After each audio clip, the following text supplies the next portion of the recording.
Hello everyone, and welcome back to Haunted Bedtime. I know many of you tune into these stories to help you drift off to sleep, so before you settle in, I'd love for each of you to leave a comment sharing where in the world you're listening from. And if you're enjoying the episodes, don't forget to give a like and subscribe to the channel.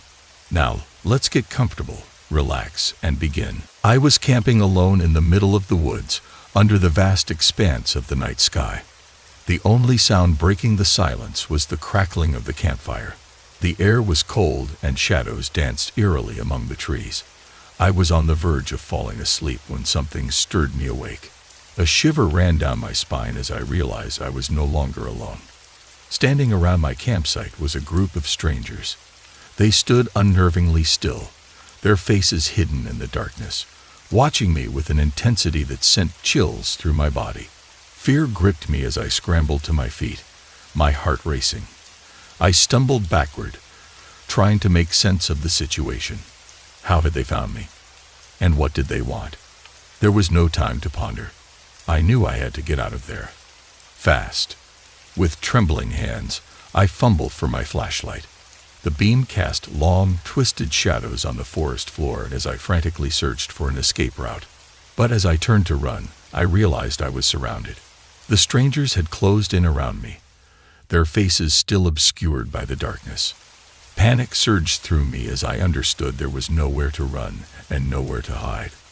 I tried reasoning with them, pleading for mercy, but they remained silent, their gazes unwavering. It felt like they were waiting for something terrible and inevitable. A sinking feeling in my stomach told me I had no choice but to fight. Desperately, I lashed out, striking blindly at the strangers in a frantic bid to break free. But it was like fighting shadows. Every strike seemed to hit nothing as their forms shifted and twisted in the dark. As the struggle raged on, something inside me snapped. Fear gave way to rage, and I fought with a ferocity I never knew I possessed. But even as I fought, I felt my strength draining, each moment leaving me weaker. Just when all hope seemed lost, I saw it, a glimmer of light in the darkness, a path to safety. With one final burst of adrenaline, I broke free from the grasp of the strangers and raced toward the light, my heart pounding. Emerging from the forest, I was greeted by the first light of dawn, casting a warm glow over the horizon. Exhausted, I collapsed onto the forest floor, gasping for breath. I had escaped something unspeakable, something lurking in the darkness, waiting for its next victim. It was a bitterly cold winter night, and I was driving along a deserted highway. The only sounds were the steady hum of the engine and the occasional whistle of the wind outside. The road stretched out before me, empty and desolate, disappearing into the darkness. My mind wandered as I tried to stay focused on the drive, but then something caught my eye. A figure stood on the side of the road, their thumb extended in the universal gesture of a hitchhiker needing a ride. Without much thought, I pulled over and rolled down the window. The figure stepped out of the shadows and into the dim glow of my headlights. She was a young woman, her face pale and drawn, her eyes wide with desperation. Something about her tugged at my heart. "Are you okay?" I asked, my voice cutting through the stillness of the night. She nodded, her lips trembling. "I just need a ride," she whispered, her voice barely audible. Without another word, she climbed into the passenger seat, and I pulled back onto the road. The darkness swallowed us once more. As we drove, I tried making small talk to ease the tension, but she remained silent, her eyes fixed on the road ahead with a haunted expression. Something felt off. There was an unsettling air about her, but I brushed it off as nerves and exhaustion. The miles stretched on, and her behavior grew more erratic. She fidgeted in her seat, her hands twisting nervously in her lap. The tension thickened with every passing moment. I tried focusing on the road, but the unease gnawed at me, a persistent itch at the back of my mind. And then, just when I thought things couldn't get any worse, she reached into her pocket and pulled out a knife, a long, gleaming blade that glinted in the dim light of the dashboard. My heart stopped as fear shot through me like an electric shock. I glanced over at her, my mind racing to make sense of what was happening. But she just sat there, eyes fixed on the road ahead, the knife clutched tightly in her hand. Without warning, she lunged at me, the blade flashing in the darkness as she tried to stab me. Instinct kicked in, and I swerved the car to the side of the road, slamming on the brakes as I fought to regain control. The car skidded to a stop, tires screeching against the asphalt. I scrambled out of the driver's seat, my heart pounding in my chest, but she was right behind me. Her footsteps echoed in the silent night as she chased me across the frozen ground. I ran as fast as I could, my breath coming in ragged gasps as I sprinted through the darkness, desperate to escape. But she was gaining on me, her footsteps growing louder and louder. Just when I thought all hope was lost, I saw headlights approaching in the distance.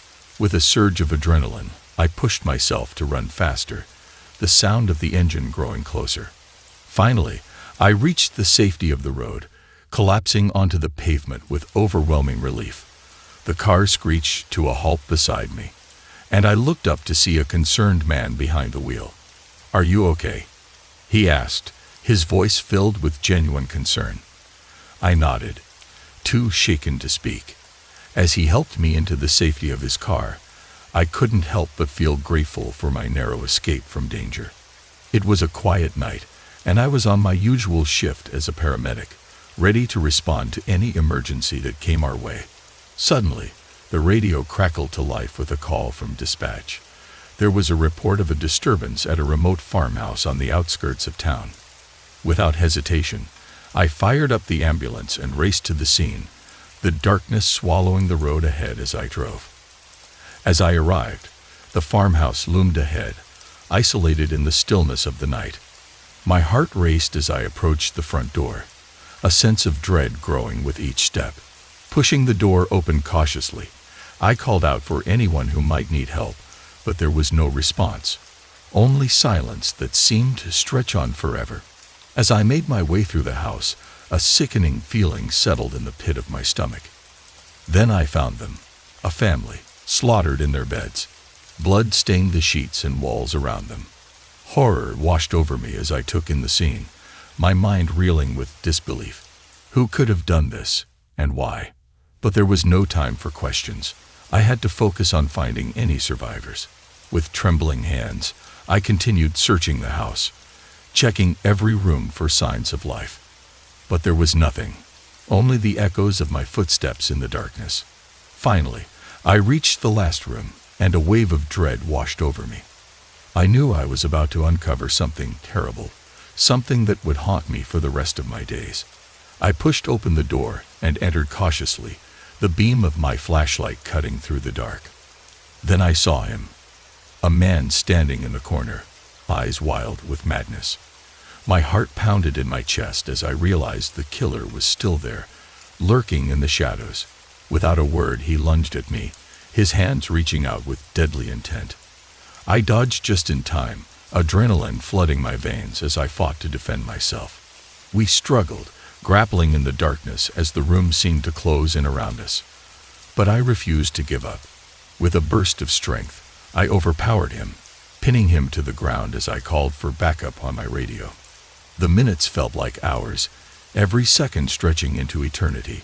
But finally, I heard the sound of sirens approaching. Relief washed over me as the police burst into the room, taking the killer into custody and securing the scene. Stepping outside into the cool night air, I felt an overwhelming sense of gratitude. I had survived, and I had stopped the killer before it was too late. One weekend, my friends and I decided to go camping in a secluded valley we heard about. It seemed like the perfect getaway, a chance to escape the hustle and bustle of city life and relax in nature. We found an ideal spot by a stream, surrounded by trees and far from any other campers. It felt like our little slice of paradise. On the second night, things took a strange turn. We were sitting around the campfire, roasting marshmallows and chatting, when we heard an odd noise coming from the woods. At first, we brushed it off, telling ourselves it was just an animal. But then, we heard it again, closer this time. A creeping sense of unease settled over me.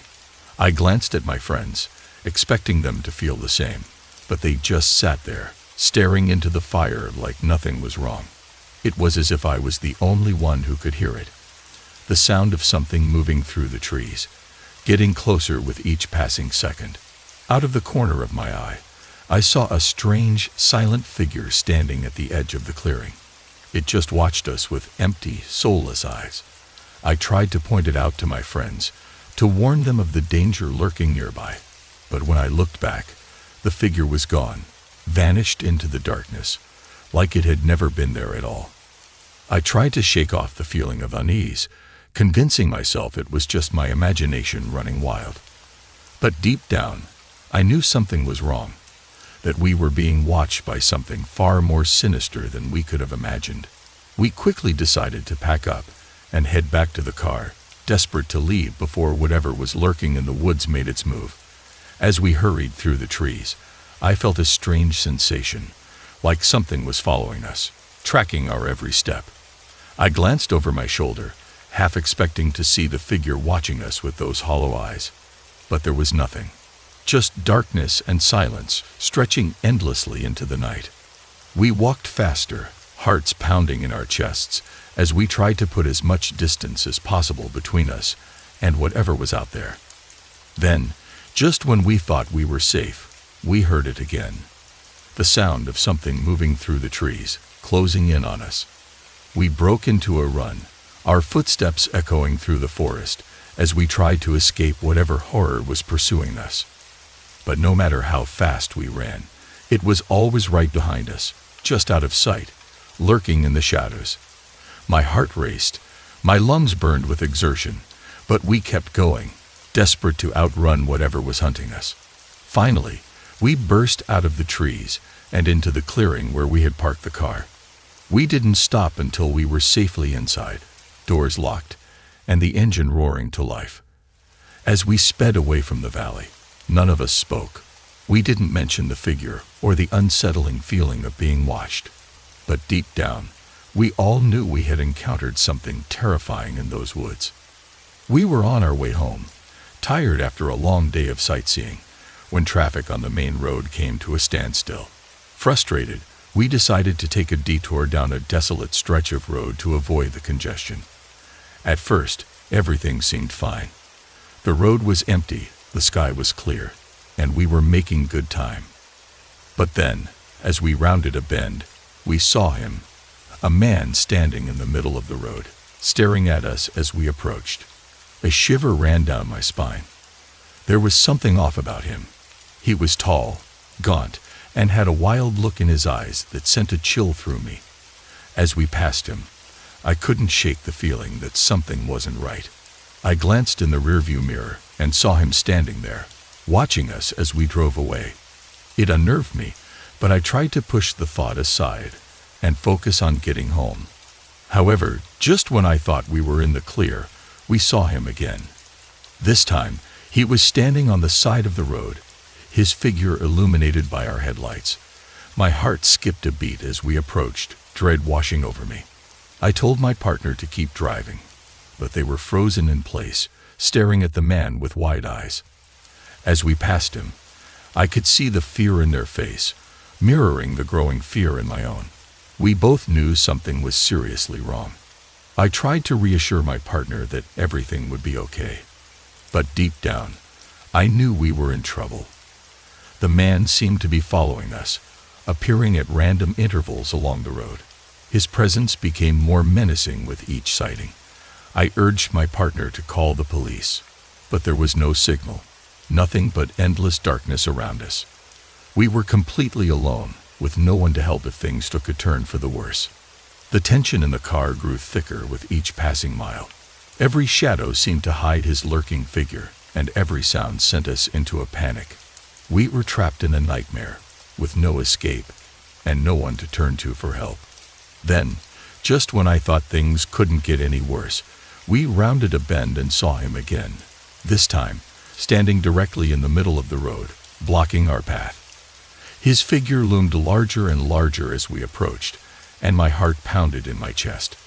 I told my partner to stop the car, but they were frozen in fear, their hands gripping the steering wheel like a lifeline. I could see the terror in their eyes, a reflection of the dread filling my own.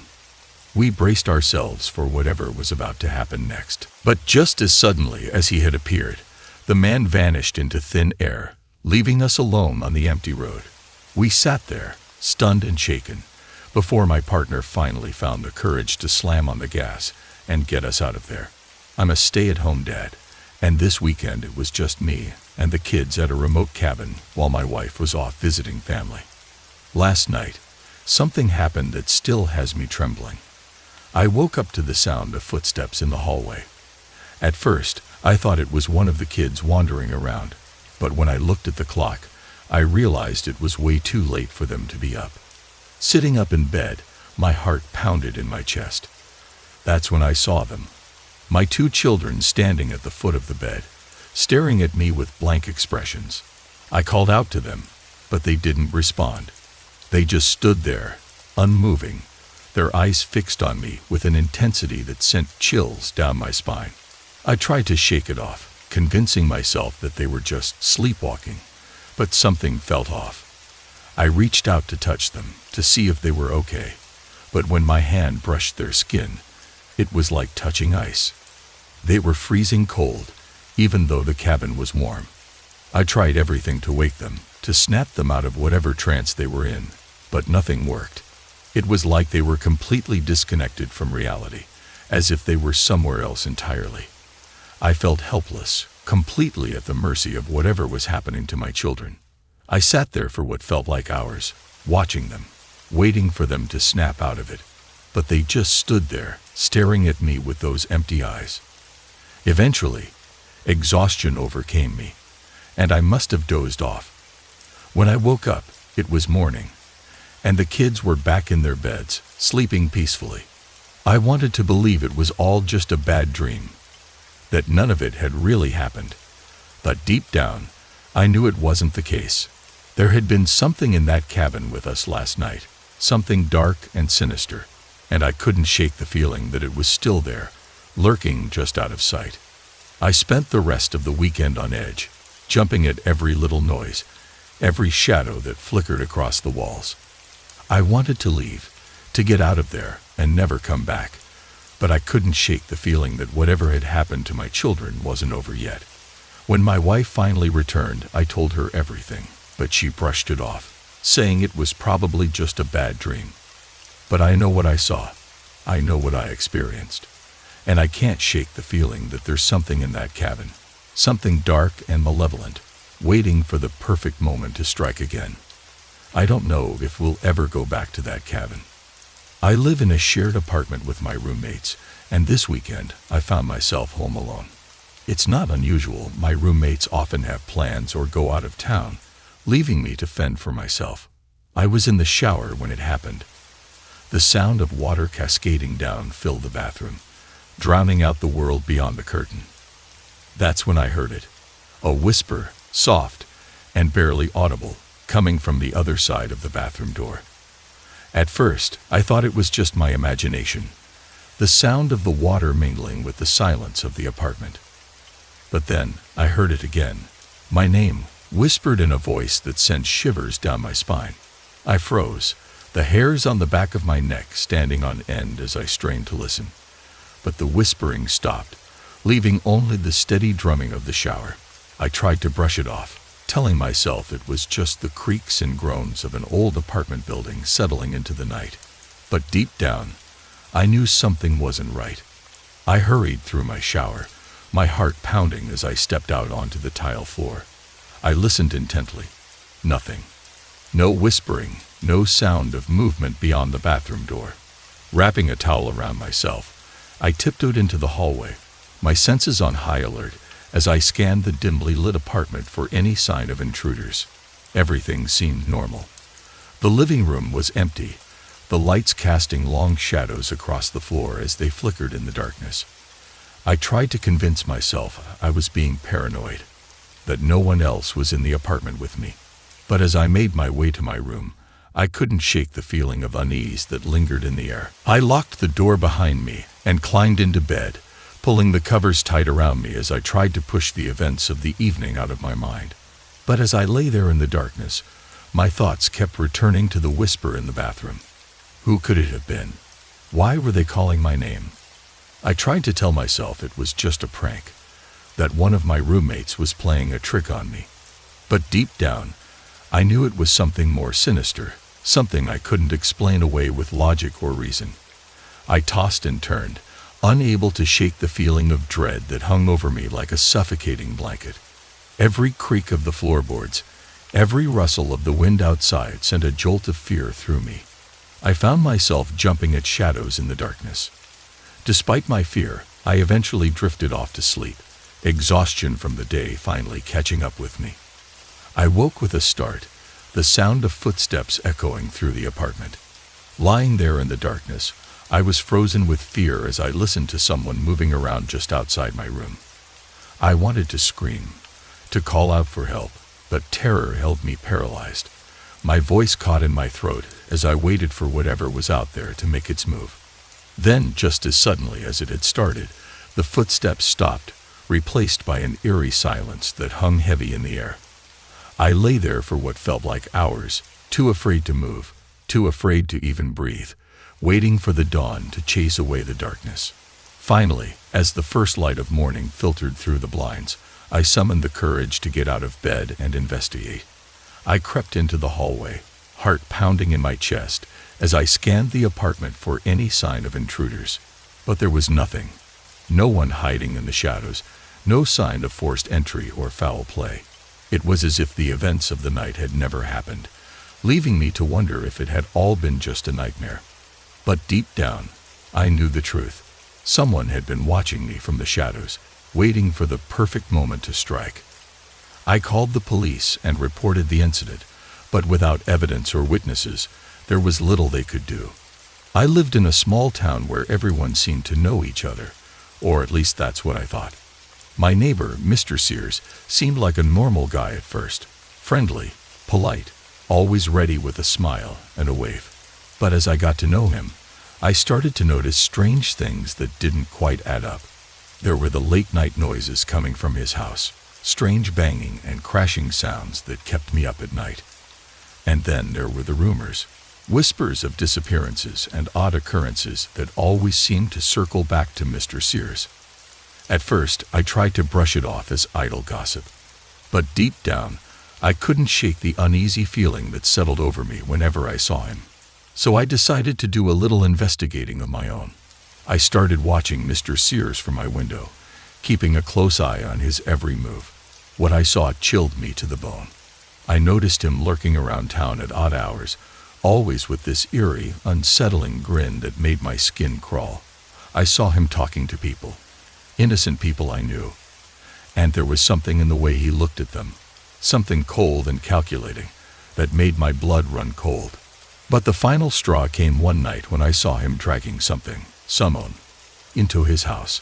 I couldn't see exactly who or what it was, but the way he moved, with such deliberate purpose, sent alarm bells ringing in my head. I knew I had to stop him before it was too late. Gathering my courage, I went to the police, telling them everything I had seen and heard. But they brushed me off, saying there was no evidence to support my claims. I felt a wave of frustration wash over me as I realized that no one was going to help me. I was on my own in this fight against Mr. Sears. But I refused to give up. I couldn't stand by it while he continued to terrorize the community. I started gathering evidence, taking photos, keeping a detailed log of his movements, anything that might help prove he was up to no good. Then one day, I stumbled upon something that made my blood run cold. In the basement of Mr. Sears' house, I found a hidden room, filled with disturbing items, chains, knives, and other implements of torture. I had uncovered the truth. Mr. Sears was a psychopath, a dangerous man who had been terrorizing the town for years. But I knew going to the police again would be useless without solid evidence, so I took matters into my own hands. I waited until Mr. Sears left his house one day, then snuck inside, determined to gather enough evidence to bring him to justice. As I searched through his belongings, I heard the front door open and close, followed by the sound of footsteps approaching down the hallway. My heart stopped. Mr. Sears was home, and I was trapped inside his house. I knew I had to get out fast. I bolted for the back door, my heart racing as I ran. But just as I reached it, I felt a hand grab my arm, pulling me back with a strength I never knew Mr. Sears possessed. I struggled, fighting for my life as he dragged me toward the basement door. And just when I thought all hope was lost, I heard the sound of sirens approaching in the distance. The police had finally arrived. Alerted by a neighbor who had seen me sneaking into Mr. Sears' house, they burst through the front door, guns drawn, and found us struggling in the hallway. I felt this overwhelming sense of relief wash over me as they pulled me away from Mr. Sears as they arrested him and took him away in handcuffs. I knew then that I had done the right thing, that I had stopped a dangerous man from hurting anyone else ever again. And as I'd watched them take him away, I couldn't help but feel grateful to be alive, grateful to have stopped Mr. Sears before it was too late. I've always been a fan of camping, so when my friend suggested we go on a weekend trip to the woods outside of town, I jumped at the chance. We packed up our gear and set out for what we thought would be a fun and relaxing getaway. As we arrived at the campsite and set up our tents, everything seemed normal. The crackling of the campfire, the chirping of the crickets, the smell of pine in the air. But as the sun began to set and darkness fell over the forest, things took a turn for the sinister. We were sitting around the fire, roasting marshmallows and telling ghost stories when we heard a strange chanting coming from the woods. At first we pushed it off as our imaginations playing tricks on us, but as the chanting grew louder, we knew that something was seriously wrong. Curiosity got the better of us, and we decided to investigate, creeping through the trees until we stumbled upon a clearing deep in the forest, and what we saw there made our blood run cold. A group of rock figures stood in a circle chanting in a language we didn't understand. In the center of the circle was a large bonfire, its flames casting eerie shadows on the trees. We watched in horror as the cultists performed their ritual, their movements synchronized and methodical. But when one of the cultists looked up and spotted us, we knew that we had been discovered. Without a moment's hesitation, we turned and ran, crashing through the underbrush as fast as our legs would carry us. We thought we had lost them, but as we reached the edge of the forest, we realized that we were surrounded. The cultists emerged from the shadows, their faces twisted in sinister smiles as they closed in on us. With nowhere left to run, we knew that we had to fight for our lives. We grabbed whatever makeshift weapons we could find, sticks, rocks, anything that would give us an edge, and prepared to defend our elf against the onslaught. The cultists attacked with a ferocity it was terrifying to behold, their blows raining down on us with brutal force. But we refused to go down without a fight, and we fought back with everything we had, determined to make it out of the woods alive. In the chaos of the battle, I lost sight of my friends, the sounds of their screams and the clash of weapons echoing through the night. But I knew that I had to keep fighting, to keep pushing forward, no matter what. And then, just when it seemed like all hope was lost, I saw a glimmer of light in the darkness, the headlights of a car driving down the nearby road. With renewed determination, I fought my way through the throng of cultists and raced towards the light, praying that help was on the way. As I burst out of the woods and onto the road, I collapsed in exhaustion, the adrenaline wearing off and leaving me trained and battered. But as I looked back at the forest, I knew that I had survived, that I had escaped the clutches of the cult and lived to tell the tale. I may never know what the cultists had planned for us. That night I was alone in this empty house, showing it to potential buyers. The place felt eerie, but I brushed it off as just my imagination running wild. As I'd walked through the rooms, I couldn't shake the feeling that something wasn't right. Then I heard it, the sound of children laughing and playing. It sent shivers down my spine, because I knew the house was supposed to be vacant. I tried to tell myself that it was just a wind or the creaking of the old floorboards, but deep down I knew That wasn't the case. The laughter seemed to be coming from all around me, echoing through the empty rooms and corridors. It sounded so real, so vivid, that I couldn't ignore it. I hesitated, unsure of what to do. Part of me wanted to run out of there as fast as I could, but another part of me knew that I had a job to do. I had to show this house to potential buyers, no matter how creepy it felt. So I forced myself to keep walking, to keep showing the house, even though every instinct in my body was screaming at me to get out of there. But the laughter only seemed to get louder, more insistent, as if whatever was causing it was trying to get my attention. I could feel my heart pounding in my chest, my palms sweating with fear. I tried to focus on the task at hand, to ignore the laughter and pretend like everything was normal, but it was no use. It felt like I was being watched, like there were eyes on me from every corner of the room. I finally reached the last room, the master bedroom, and that's when things took a turn for the worse. As I stepped inside, Cater stopped abruptly, replaced by an eerie silence that was almost deafening. I looked around the room, searching for any sign of what could have caused a laughter, but there was nothing there. It was just me alone in this empty house, with no explanation for why I had just heard. I quickly finished showing the house and made my way back to my car, eager to get out of there and put some distance between myself and whatever was lurking inside that place.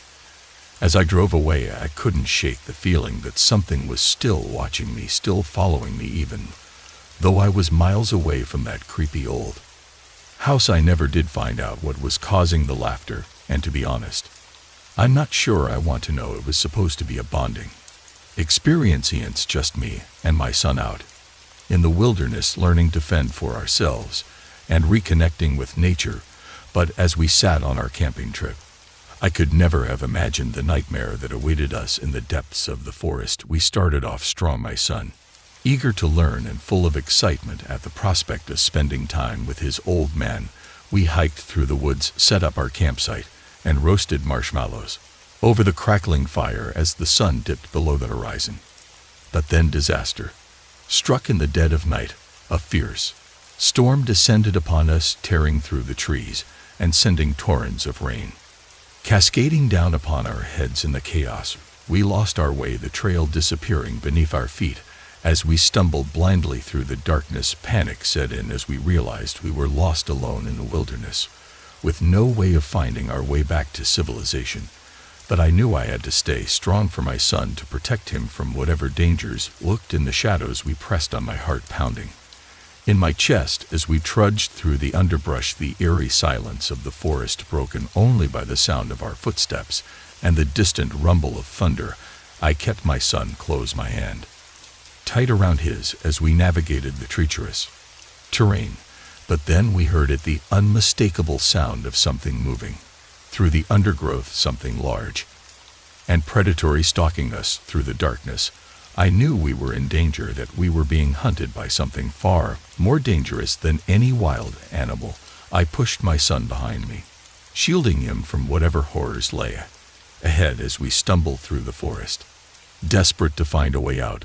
But no matter which direction we turned, we seemed only to get deeper and deeper into the heart of the woods, further away from safety with each passing moment. And then just when it seemed like all hope was lost, we stumbled upon a clearing in the forest, a small patch of moonlit ground surrounded by towering trees. It was our only chance, our only hope of escaping whatever nightmare had taken hold of us. I scooped up my son in my arms, his small frame trembling against mine as I sprinted towards the clearing, the sound of our purer hot on our heels. But just as we reached the safety of the open space, I felt something grab hold of my ankle, pulling me back into the darkness with a strength that defied belief. I fought with every ounce of strength I had, struggling against the unseen force that sought to drag me down into the depths of the forest.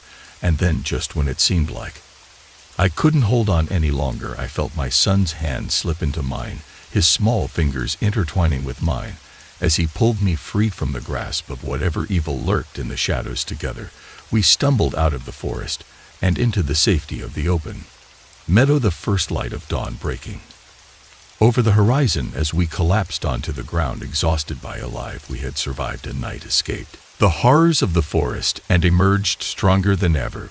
Before it was just another quiet evening. Our rural farmhouse, my wife and I were enjoying a peaceful night at home, savoring the tranquility of the countryside. But then, out of nowhere, we heard it, a faint but unmistakable sound. Coming from the depths of the house. At first, we tried to ignore it, chalking it up to the creaks and groans that old houses tend to make. But as the minutes passed, the noise grew louder and more persistent. It sounded like someone was moving around down there, shuffling and scraping against the floorboards with a sense of unease. Gnawing at us, we exchanged a worried glance before mustering up the courage to investigate. Slowly, cautiously, we made our way to the basement door, our hearts pounding in our chests. To our horror, we found the door wide open, gaping like a hungry mouth into the darkness below. We were certain we had locked it earlier, so the sight sent a shiver down our spines. With trembling hands, I reached for the light switch and flicked it on, illuminating the stairway leading down into the basement. The light revealed nothing but empty space, but the feeling of dread lingered in the air like a thick fog. Summoning all our courage, we descended the stairs, each creak of the wooden steps echoing loudly in the silence.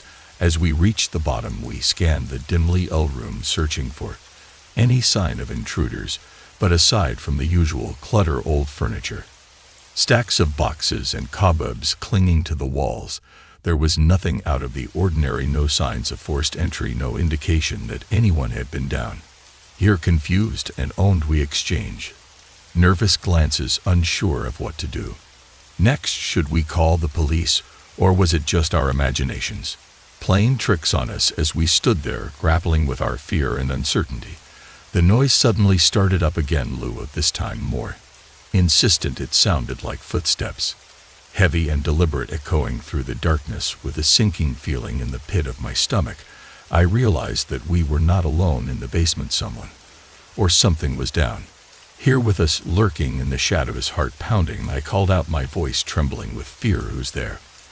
But there was no response, only the sound of footsteps drawing, going closer.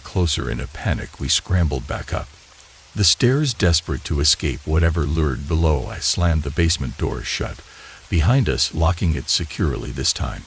But the sense of dread lingered like a dark cloud over our heads. We debated whether to call the police, but without any evidence of a break-in, we knew they wouldn't take us seriously. And besides, what could they do? We were on our own out here in the middle of nowhere. For the rest of the night, we huddled together in our bedroom, too terrified to sleep, listening intently for any more signs of intruders. But aside from the occasional creak of the floorboards and the howling of the wind outside, the house remained silent. Morning finally dawned, casting a pale light into the room and dispelling some of the darkness that had gripped us during the night. With a sense of relief, we ventured downstairs, half expecting to find the basement door wide open again. But to our surprise, everything seemed normal. The door was still locked, and there were no signs of anyone or anything having been down there. As the day wore on, we tried to put the events of the previous night behind us, chalking it up to our imaginations running wild. But deep down, we couldn't shake the feeling that something wasn't right. To this day, we still don't know what happened that night, whether it was a prowler, an animal, or something more sinister. I'm a police officer in a small-town apartment complex. After a late shift, I return home, exhausted and ready to unwind. The night is quiet as I enter my apartment, the only sound on the soft hum of the air conditioning. As I settle in for the night, I hear something strange. The sound of someone trying to pick the lock on my front door. My heart skips a beat as I freeze in place, listening intently to the rhythmic clicks and scrapes coming from the other side. Instinct kicks in, and I reach for my gun, my hand shaking slightly as I prepare for the worst. I'm trained for situations like this, but nothing can fully prepare you for the fear that grips you in danger. Your lurks just outside your door. With adrenaline coursing through my veins, I creeped toward the door, careful to make as little noise as possible. Every creak of the floorboards Feels like an eternity as I inch closer to the source of the sound. Finally, I reach the door, my heart pounding in my chest as I steel myself for what lies on the other side. With a deep breath, I throw open the door, my gun raised and ready to fire. But to my surprise, there's no one there. The hallway is empty, the only evidence of the intruder's presence to faint scrape. Marks on the lock. Confused and more than a little shaken, I step into the hallway, my eyes scanning the area for any sign of movement, but there's nothing, just the eerie silence of the night. I check the lock, confirming that it's secure before retreating back into my apartment, my mind racing with questions. Who would try to break into my home, and why? As I ponder the possibilities, a sense of unease settles over me like a heavy blanket. The thought of someone lurking just outside my door fills me with a creeping dread, and I find it hard to shake the feeling there and being watched. But despite my fear, I know that I can't let it consume me. I'm a police officer trained to handle situations like this with calm and composure. With a deep breath, I forced myself to relax, telling myself that it was just a random act of vandalism, or perhaps a mistake. But deep down I know that it was something more, something sinister, lurking just beyond the edge of my vision. For the rest of the night I keep a close eye on my surroundings, my sense as heightened as I wait for any sign of trouble. But the night passes without incident, and soon the first light of dawn begins to filter through the windows, banishing the darkness that had plagued me all night. I was driving down this long stretch of highway, just trying to get home. After a long day of work, it was late, and I was tired, so when I saw the sign for air rest stop, I figured it was a good time to pull over and stretch my legs. But when I got there, something felt off. The place was deserted, like completely empty. I mean, there were no other cars in the parking lot, and I didn't see anyone inside the building. I shredded it off and parked my car. Anyway, I got out and walked around a bit, trying to shake off the feeling of unease that was creeping over me. But no matter how hard I tried, I couldn't shake the feeling that something was wrong. I walked up to the building and pushed open the door. It creaked loudly on its hinges, echoing through the empty space. The inside was dimly lit with flickering fluorescent lights casting eerie shadows on the walls. I called out, "Hello, is anyone here?" But there was no answer, just the sound of my own voice bouncing back at me. I started to feel really uneasy, then like I shouldn't be there, but something inside me told me to keep going, to explore and see what I could find. I walked down the hallway, passing rows of empty vending machines and dusty tables. It was like the place had been abandoned for years, even though it looked like it had been used recently. I turned a corner and found myself in a darkened room. There were shelves lining the walls, filled with all sorts of random stuff, books, toys, even old clothes. But what caught my eye was the table in the center of the room. There was something sitting on it, something that looked out of place among all the other junk. I walked over to get a closer look, my heart pounding in my chest, and that's when I saw it, a small wooden box just sitting there all by itself. I reached out and picked it up, feeling a shiver run down my spine. It was heavy and cold to the touch, like it had been sitting there for a long time. I opened the box slowly, not sure what I would find inside, and that's when I saw them, a stack of old photographs, all black and white and faded with age. I picked one up and studied it closely. It was a picture of a group of people standing outside the rest stop with big smiles on their faces. But as I looked closer, I noticed something strange about the picture. There was something lurking in the background, something dark and shadowy that shouldn't have been there. I felt a chill run down my spine as I realized what I was looking at. It was like something out of a horror movie, a ghostly figure watching the people in the photograph with cold, empty eyes. I dropped the picture and stumbled back, feeling sick to my stomach.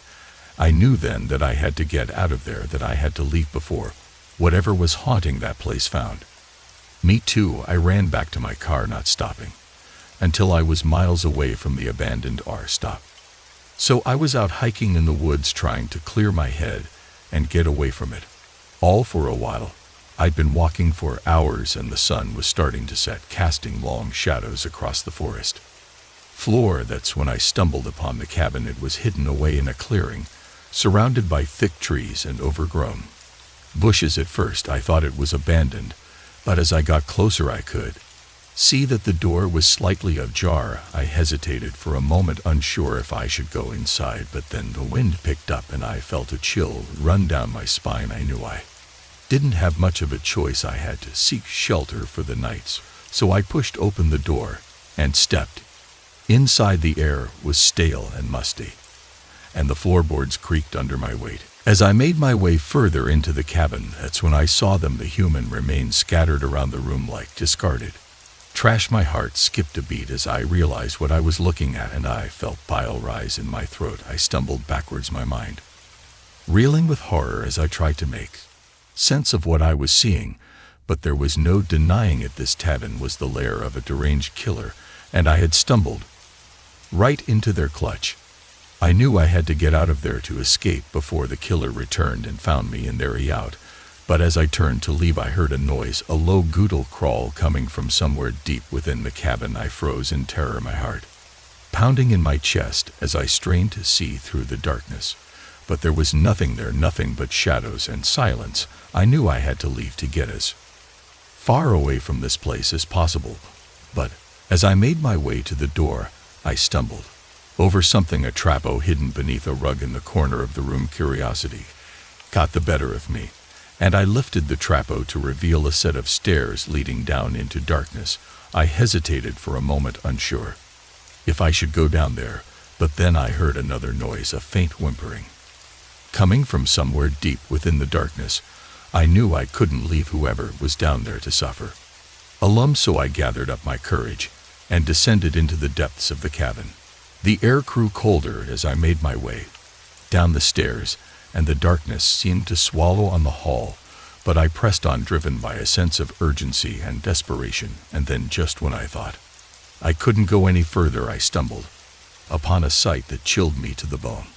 It was a room small and cramped, with chains hanging from the walls, and a single figure huddled in the corner. I approached cautiously, my heart pounding in my chest as I realized who or what I was looking at. It was a person, barely alive and covered in bruises and cuts. I rushed to their side, my hand shaking as I tried to free them from their chains. But as I worked, I couldn't shake the feeling that we were being watched, that the killer was lurking just out of sight, waiting to strike. I didn't dare to look behind me as I worked, my hands moving as quickly as they could as I tried to free the person from their bonds. And then finally, the chains fell away, and I helped them to their feet. We didn't waste a second. We ran, our footsteps echoing through the darkness as we raced to escape the cabin and the horse that led within. And then, just when I thought we were safe, I heard it, the sound of footsteps echoing through the darkness behind us, getting closer and closer with each passing second. We didn't dare to look back. We just ran fast, our hearts pounding in our chests as we pray for a miracle.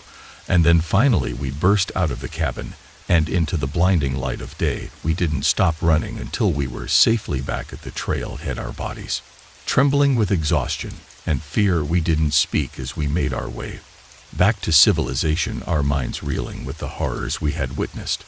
I was a college student, and like many nights before, I found myself staying up late studying in my dorm room. The winter chill seeped through the cracks in the windows, adding an extra layer of discomfort to the already tense atmosphere. As I sat at my desk poring over my textbooks, I heard a faint scratching sound coming from the direction of my closet. At first I brushed it off as nothing more than a rodent, maybe a mouse or a rat seeking shelter from the cold.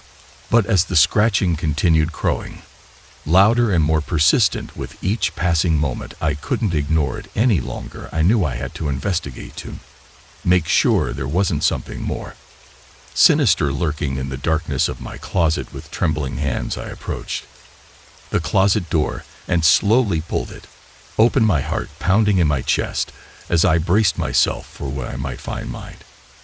And then, to my horror, I saw it, a figure crouched in the shadows of the closet, its eyes gleaming with malice as it stared back at me. I froze in place, my mind reeling as I struggled to comprehend what I was seeing who was this intruder and how had they managed to get into my dorm room. Undetected, I tried to speak to demand answers from the intruder, but the words seemed to stick in my throat, choked off by fear, and then, without warning, the intruder lunged towards me, its hands reaching out to grab me. I stumbled backwards, my heart racing, as I struggled to defend myself against the attacker, but just as suddenly as it had begun, the attack stopped. I stood there in shock, my breath coming in like of gasps as I tried to process what had just happened, and then to my I realized that I was now alone. There were more figures lurking in the darkness, their eyes gleaming with malice as they stared back at me. I knew I had to get out of my dorm room, and fast I turned and ran towards the door, my heart pounding in my chest as I fumbled with the lock. But just as I reached for the doorknob, I heard a voice behind me, a soft, sinister whisper that sent chills down my spine. I turned around and saw the figures standing in the doorway, blocking my only escape route. I knew I was trapped with no way out and nowhere left to run.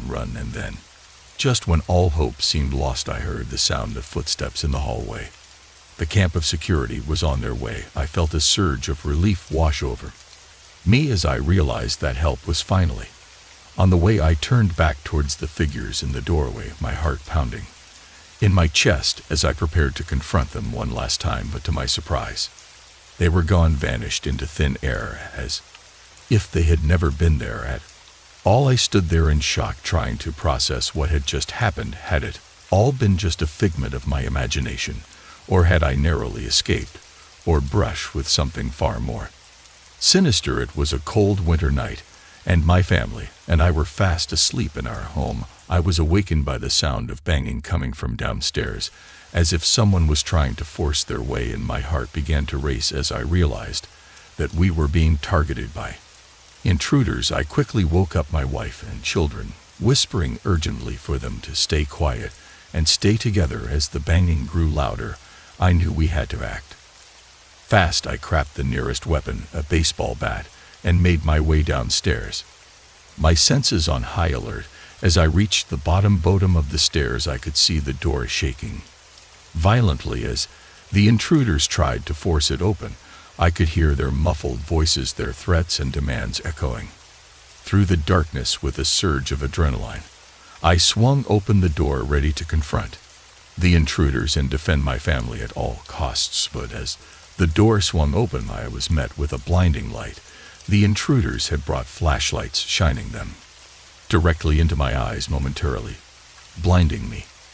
I stumbled backward, disoriented and vulnerable, as the intruders rushed forward, their faces hidden behind ski masks. I swung the baseball bat wildly, trying to fend them off, but they were too fast, too determined. They wrestled the bat from my grip and threw me to the ground, hitting me down with surprising strength. I could hear my wife and children screaming in terror as the intruders ransacked the house, searching for something or someone. With a sinking feeling in the pit of my stomach, I realized what they were after: our safe, hidden away in the closet upstairs, filled with our most valuable possessions. I knew I had to do something, anything, to protect my family and keep the intruders away from our safe. But as I struggled against them, I could feel my strength waning, my resolve weakening. Just when it seemed like all hope was lost, I heard the sound of sirens in the distance.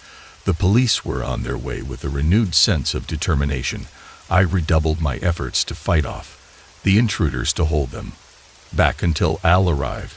But they were relentless, their attacks growing more violent and desperate with each passing moment. Just when I thought I couldn't hold on any longer, I heard the sound of footsteps on the stairs. The police had arrived. With a final burst of energy, I pushed back against the intruders, shouting for the police to hurry. And then, just like that, it was over. The intruders were subdued, handcuffed, and taken away by the police. As I looked around at the chaos and destruction that surrounded us, I felt a sense of relief wash over me. We had made it out alive thanks to the timely intervention of the police. But as I held my wife and children close, I couldn't shake the feeling of unease that lingered in the air, or the knowledge that our sense of security had been shattered forever.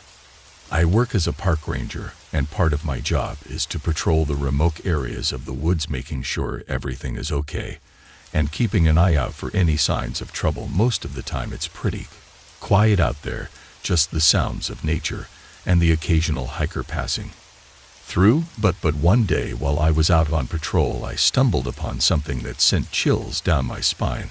I found a hidden clearing deep in the woods adorned with strange symbols and artifacts scattered around the ground. At first, I thought it might just be some kind of prank or something, but the more I looked around, the more I realized that this was something much more sinister. The symbols were like nothing I'd ever seen before, and they seemed to pulse with an otherworldly energy. I should often tell myself that it was just some kids messing around, but deep down I knew there was something more going on here. I couldn't shake the feeling of unease that settled over me like a dark cloud. I decided to investigate further to see if I could find any clues as to who might be responsible for this. As I searched the clearing, I stumbled upon a hidden entrance to a cave obscured by thick brush and vines. I hesitated for a moment, unsure if I should go inside, but curiosity got the better of me. I had to know what was lurking in the darkness, what secrets this cave might hold. I cautiously made my way inside, my flashlight cutting through the gloom like a beacon of light. The air was thick and heavy, and the further I went, the stronger the sense of dread grew. I soon came upon a chamber deep within the cave, lit by flickering torches and filled with the smell of incense and burning candles. It was like something out of a nightmare. Strange symbols covered the walls and strange artifacts were scattered around the room, but what chilled me to the bone was the sound coming from the far end of the chamber.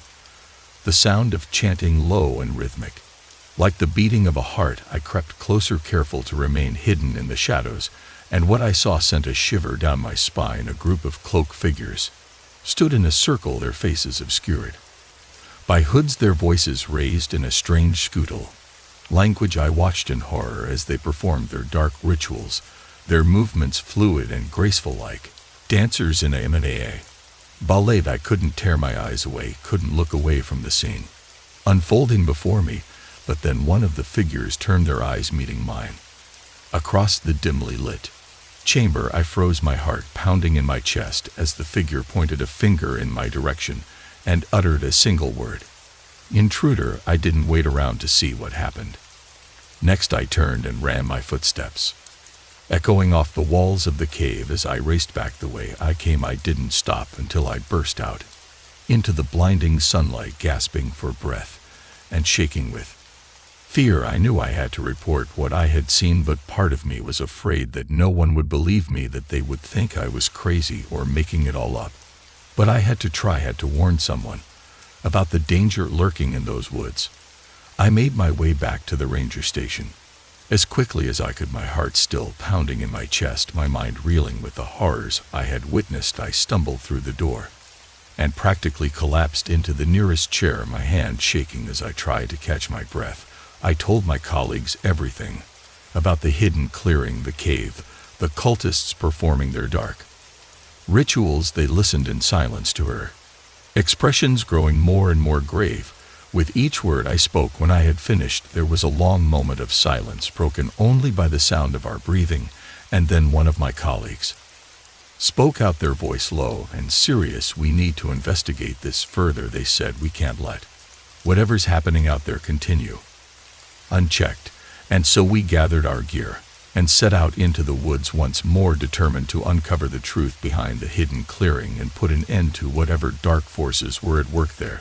It was a dangerous mission, Frau, with peril at every turn, but we pressed on, driven by a sense of duty and a desire to protect those who might stumble upon the cult's dark rituals. In the end, we were able to shut down the cult and put an end to their dark practices, but the memory of that day will haunt me forever. I've seen things out there in the woods that I can't explain, things that still keep me up at night, staring into the darkness and wondering what else might be lurking out there waiting to be discovered. My name's Epia, and I'm a 24-year-old student from New York. My life's pretty boring usually, and I had dug myself into a hole of not going out And being a recluse, so here's the deal, my friend invited me for a weekend camp in the woods. He really into the whole nature's thing, being all free and comfortable without clothes. At first, I was a bit hesitant, but I figured why not, it could be a fun experience, right? So we head out into the woods, just me and him, and a few other folks were into the whole naturist lifestyle. The first few days are great. Actually, it's kind of liberating being out there in nature without a care in the world. I start to feel more comfortable with it, being naked in all it's like, shedding all your worries and just being one with nature. But then things take a turn for the worse. It's midweek, and I'm out for a walk by myself, just enjoying the peace and quiet of the woods. That's when I see them, two men lurking in the shadows, watching me with hungry eyes. I freeze, my heart pounding in my chest, my mind racing with fear. I know I should run, should get the hell out of there as fast as I can. But something keeps me rooted to the spot. Like unhypnotized by their gaze, they start to approach me, their footsteps echoing through the silent forest. I can see the hunger in their eyes, the way they look at me like I'm some kind of prey. I try to call out for help, to scream for my friend or anyone else who might be nearby, but my voice catches in my throat, choked off by fear and panic. I'm backed into a corner, nowhere to run, nowhere to hide. I can feel their hot breath on my skin, their hands reaching out to grab me. But then out of nowhere, I hear a voice of my friend calling out to me from somewhere in the distance. It's like a lifeline pulling me back from the brink of disaster. I find my voice again, screaming for help as loud as I can, and just like that, the two men disappear into the shadows, melting away like they were never there. My friend finds me a few moments later, shaken but unarmed. He helps me back to camp, where we alert the authorities and get the hell out of there as fast as we can. It's a terrifying experience, one that I'll never forgive as long as I live, but I'm grateful to be alive to have escaped from those two men and their sinister intentions. I don't know what would have happened if my friend hadn't shown up when he did. It was supposed to be a fun camping trip with my friends, a chance to escape the hustle and bustle of city life and immerse ourselves in the tranquility of nature. Little did we know our adventure would take a dark turn that none of us could have anticipated. As we ventured deeper into the wilderness, we stumbled upon a remote hunting cabin nestled among the trees. It seemed like the perfect place to spend the night, shelter from the elements and a cozy fire to keep us warm. But as the sun began to set and the shadows lengthened, we couldn't shake the feeling that something was off about the cabin. There was an eerie stillness in the air, and the silence seemed pressing on us from all sides. Despite our reservations, we decided to make ourselves at home, lighting a fire in the heart and settling down for the night. But as darkness fell and the temperature dropped, the atmosphere inside the cabin grew increasingly tense. It wasn't long before we started hearing strange noises coming from the surrounding woods, rustling leaves, snapping twigs, and the occasional distant howl. We tried to convince ourselves that it was just the wind playing tricks on us, but deep down we knew something wasn't right. As we huddled together for warmth, a sense of dread washed over us. Like a wave, we couldn't shake the feeling that we were being watched, that there were eyes lurking in the darkness watching our every move.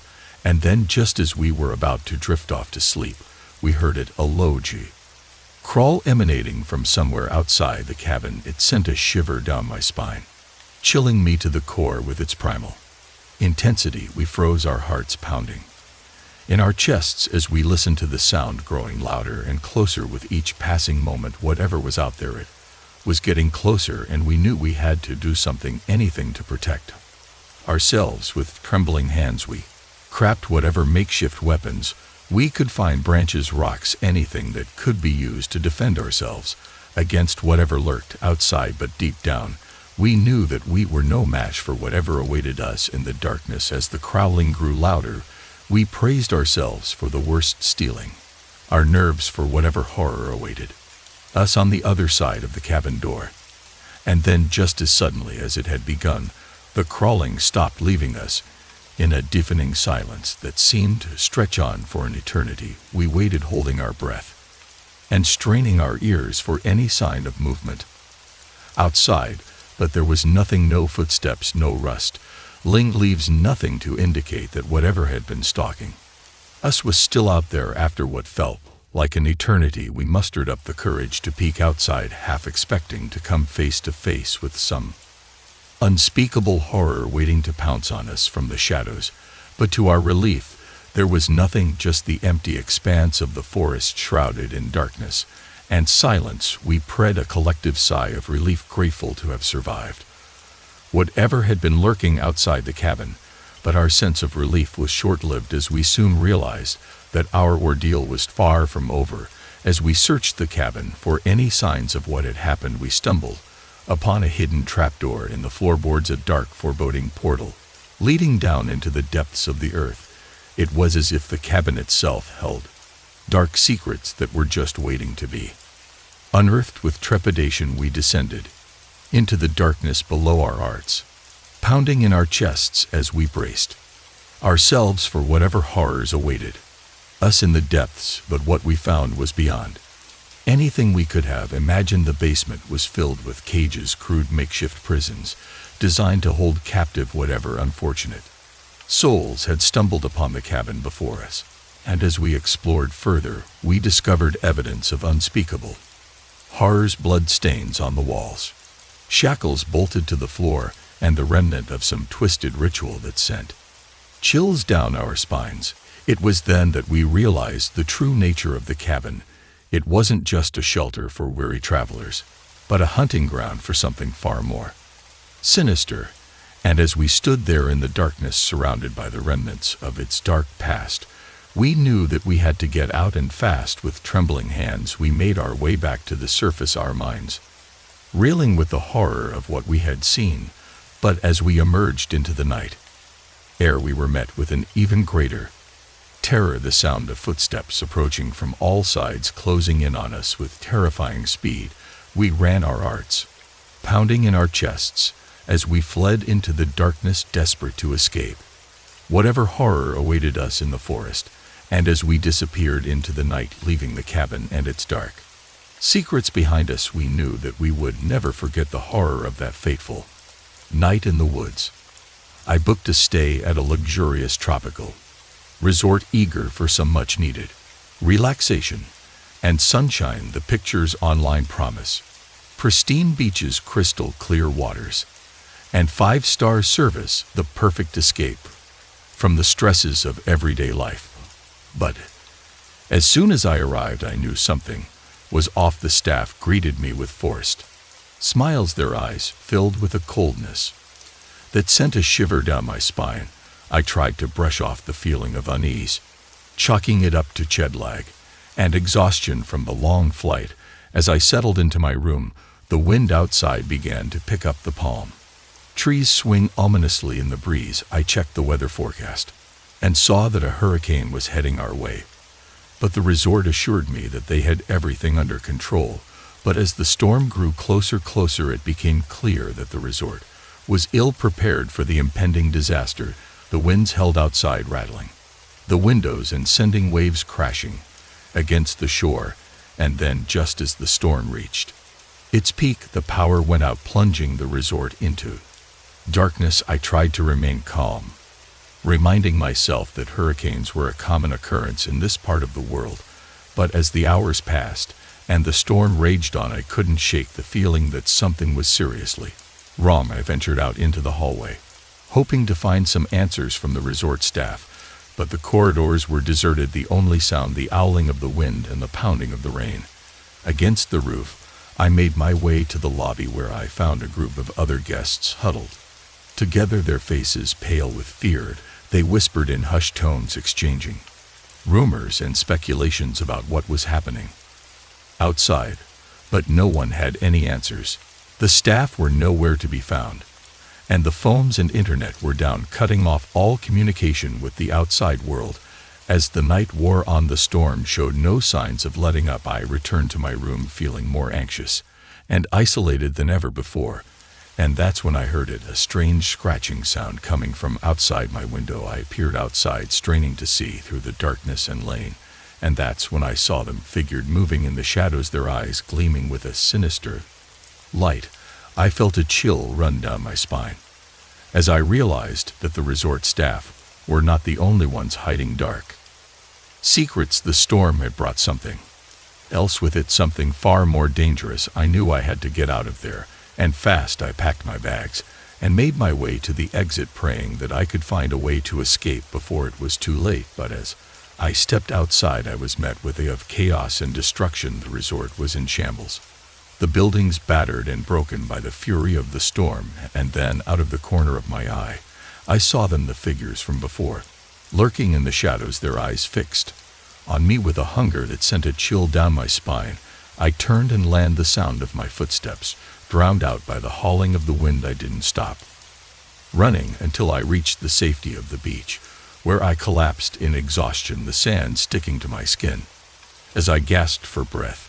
But even as I caught my breath, I knew that my ordeal was far from over. The storm had passed, but the danger still lurked in the shadows, waiting for another opportunity to strike. I knew I had to find help, and fast. I stumbled along the beach, searching for any sign of civilization.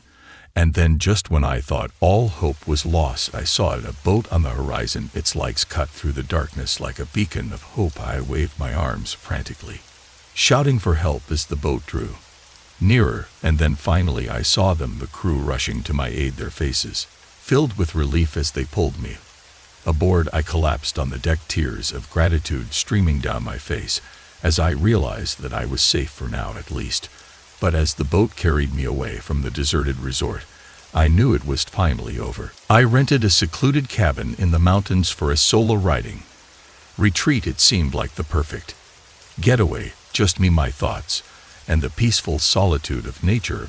But one night, as I sat at my desk, singing away on my laptop, I heard noises outside. At first I dismissed them as just the sounds of the forest, the rustle of leaves, the creaking of branches in the wind. But then I heard voices, low G whispers that sent a shiver down my spine. I peered out the window and saw two men lurking in the darkness, their figures illuminated by the soft glow of the moon. My heart pounded in my chest as I watched them approach the cabin, their movements stealthy and deliberate.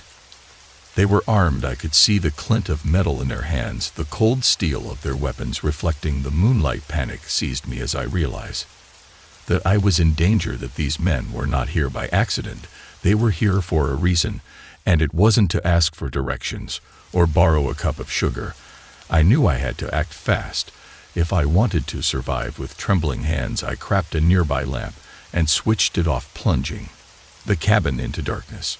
I crouched behind the sofa, trying to control my breathing as I listened to the sounds of the men outside. They were getting closer, their footsteps growing louder with each passing moment. I prayed silently for them to go away, to leave me alone and let me live to see another day. But deep down I knew that they wouldn't stop until they found me, until they had what they came for. And then suddenly, the door burst open with a loud crash, and the men stormed into the cabin. I pressed myself further into the shadows, holding my breath as they searched the room. My heart raced as they moved closer, their footsteps echoing off the walls of the cabin. I could hear them talking in low, hushed tones, their voices filled with menace and malice. I close my eyes and pray for a miracle, for some way out of this nightmare. But when I opened them again, the men were standing right in front of me, their faces twisted into sinister friends. I braced myself for the worst, but to my surprise, they didn't attack me. Instead, they seemed almost amused by my fear, as if they were toying with me, playing a cruel game of cat and mouse. I knew I had to do something, anything to escape. With a surge of adrenaline, I leaped to my feet and dashed for the door, ignoring the shouts of the men behind me. I ran blindly through the darkness, my heart pounding in my chest. As I stumbled over rocks and roots, I could hear the men chasing after me, their voices growing louder with each passing moment.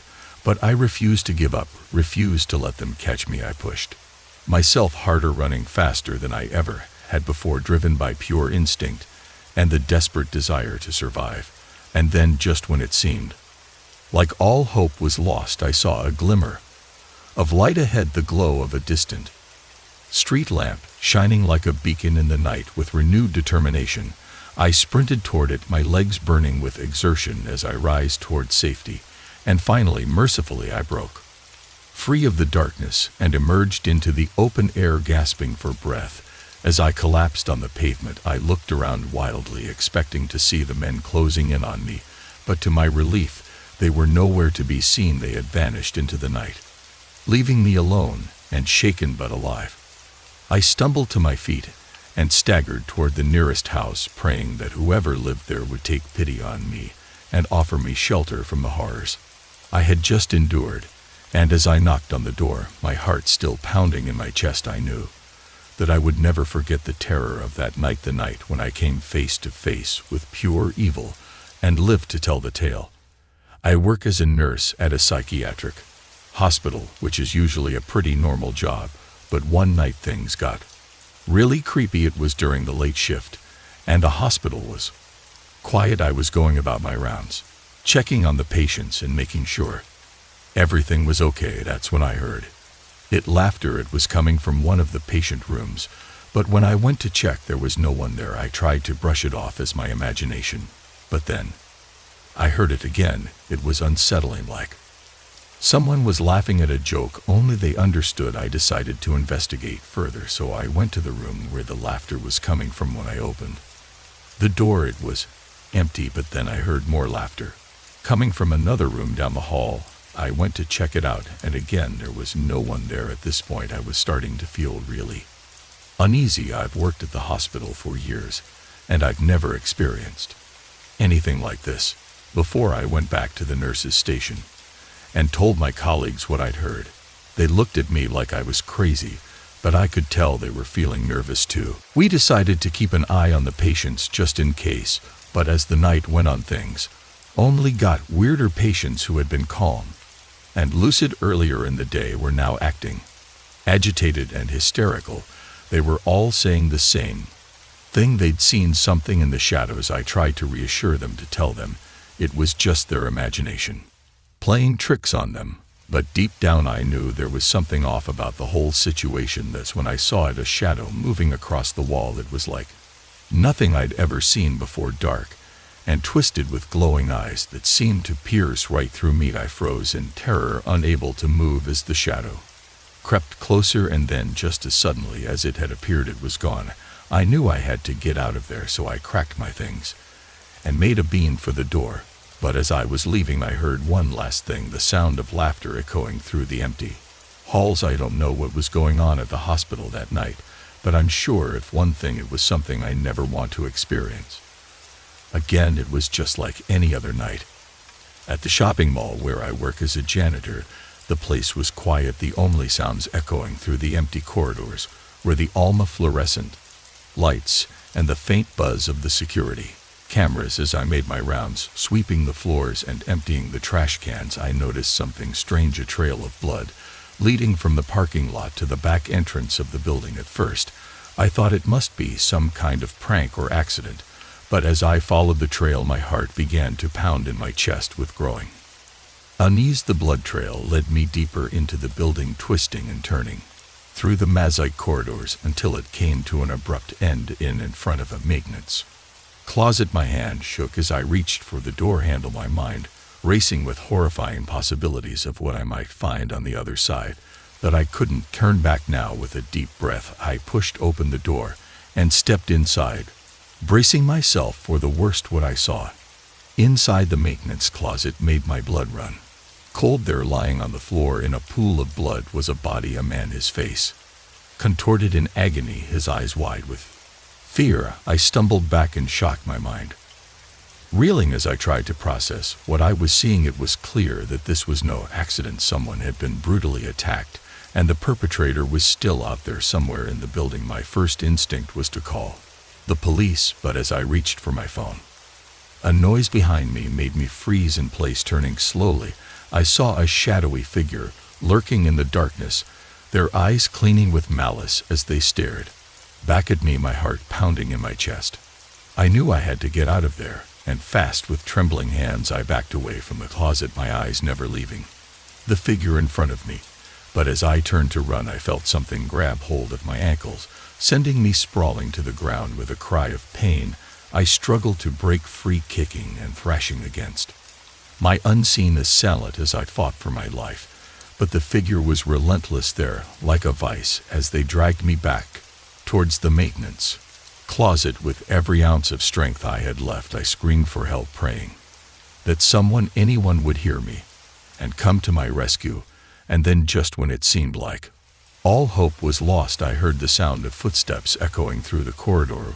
With a surge of adrenaline, I redoubled my efforts, kicking and screaming with renewed fervor as the footsteps drew nearer. And then, just as the figure was about to lead me into the darkness of the maintenance closet, a beam of light pierced the darkness, illuminating the corridor in front of me. It was the security guard, his face a mask of concern as he rushed towards me, his hand outstretched to help me to my feet. Together, we fled from the maintenance closet, racing through the corridors of the shopping mall as we called out for help.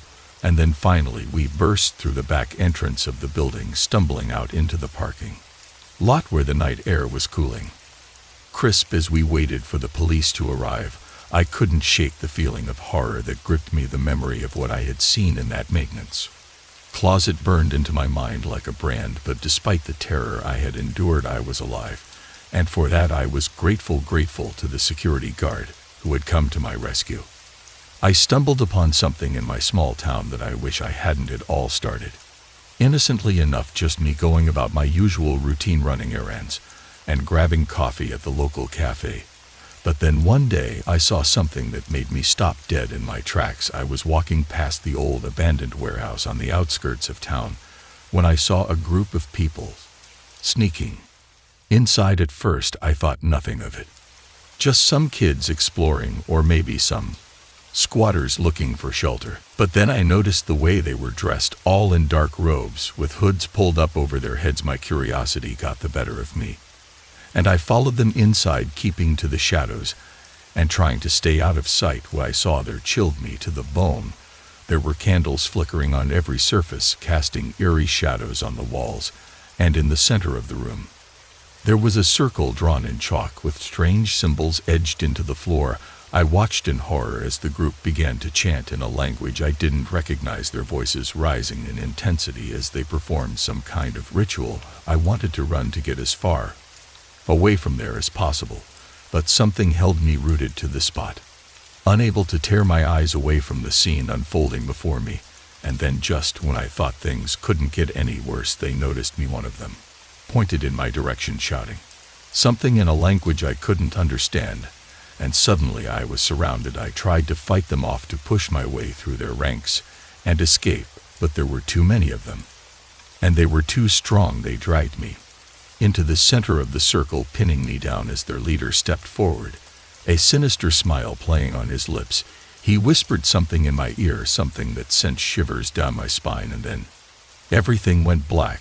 Why, I'd up. I was lying on the cold, hard ground outside the warehouse, my head spinning and my body aching all over. I stumbled to my feet, my heart pounding in my chest as I tried to make sense of what had just happened.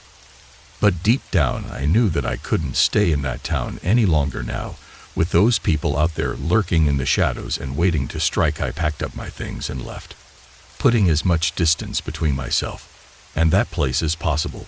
But even now I can't shake the feeling that they're still out there watching and waiting for me to slip up so they can finish what they started. I was on a road trip with my friends, cruising down the open highway, the wind whipping through our hair as we laughed and joked together. We were young and carefree, with the whole world ahead of us and nothing but adventure on our minds. But as the sun began to set and darkness fell over the landscape, we noticed something strange. There were no other cars on the road, no signs of life for miles around. It was as if we were the only people in the world, alone in the vast expanse of the desert. At first, we thought nothing of it, chalking it up to the remote location in the late hour. But as the minutes ticked by and the miles stretched on, a sense of unease began to settle over us, like a dark cloud hanging over our heads. And then out of nowhere we heard the roar of engines behind us, the sound growing louder and more menacing with each passing second. We glanced nervously at each other, our hearts pounding in our chests as we strained to see what was coming up behind us. And then we saw them. A line of sleek black SUVs barreling down the highway towards us, their headlights cutting through the darkness.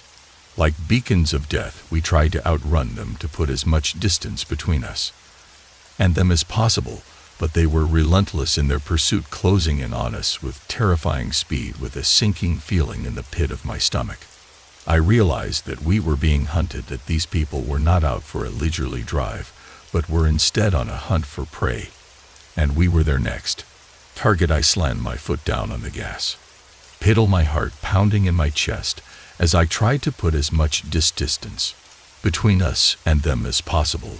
But no matter how fast we drove, they were always right behind us, their headlights looming closer and closer with each passing second. And then, just when I thought we couldn't run any further, one of the SUVs pulled up alongside us, forcing us off the road and into the desert. We greened off the highway and onto the sand, our tires spinning mildly as we fought to regain control of the car.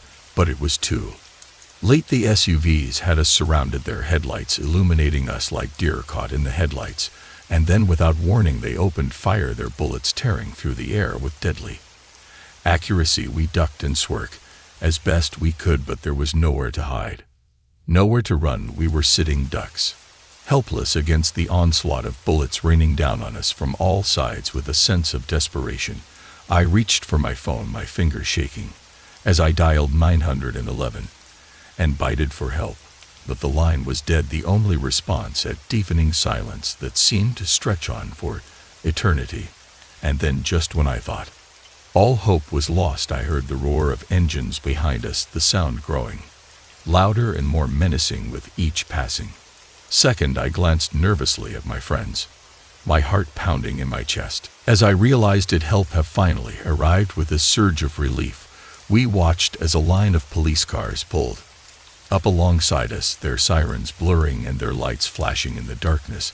The SUVs tried to flee, but they were no match for the police, who chased them down with relentless determination. As the dust settled and the adrenaline began to fade, I realized that we had narrowly escaped a fate worse than death.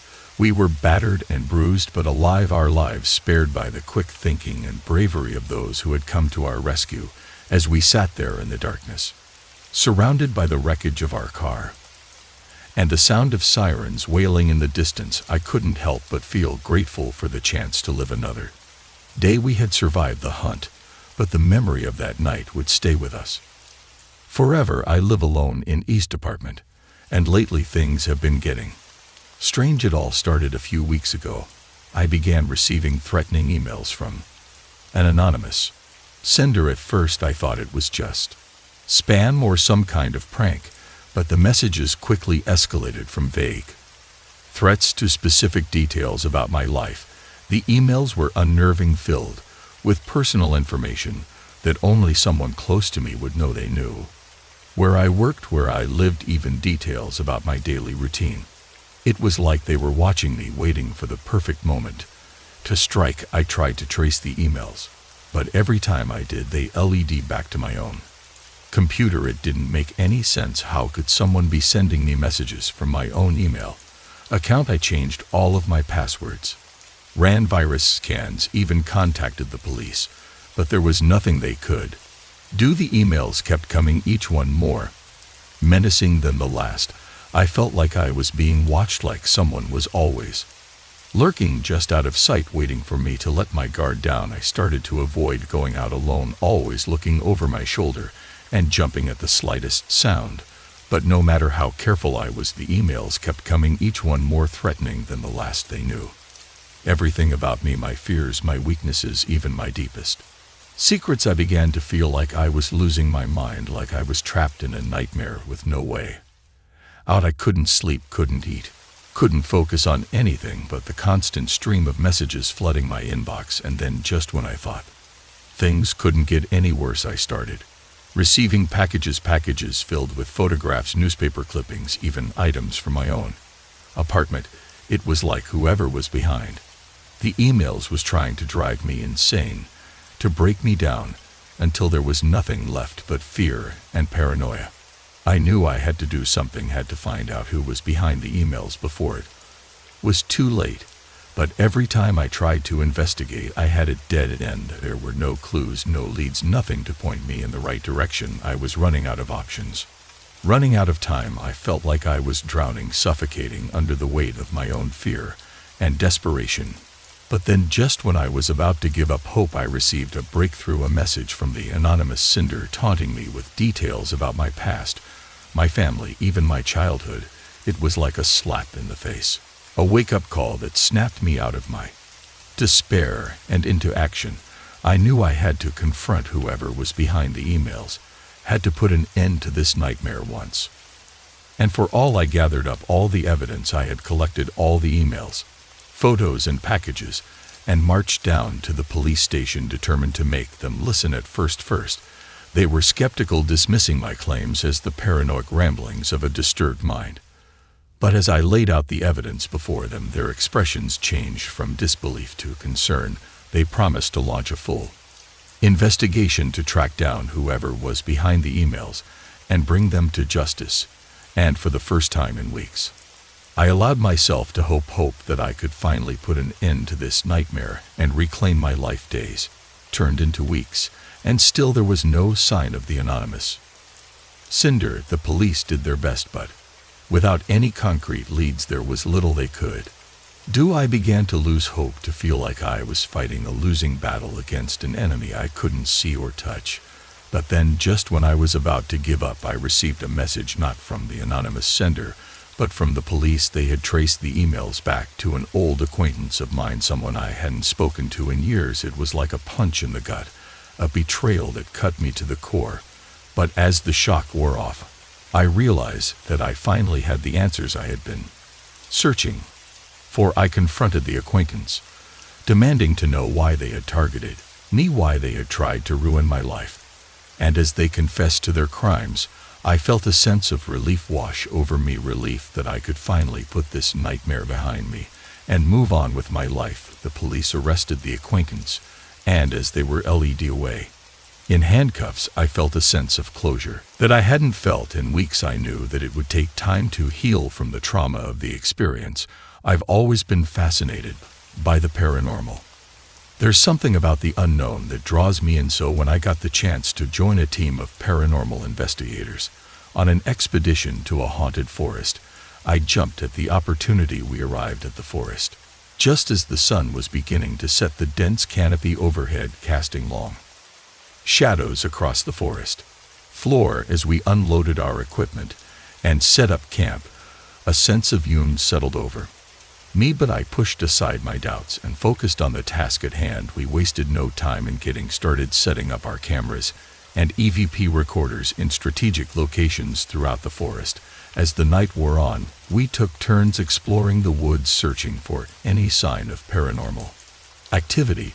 But as the hours passed and our investigation turned up nothing but eerie sounds and strange shadows, I began to grow increasingly frustrated. It seemed like we were no closer to uncovering the truth than when we had first arrived.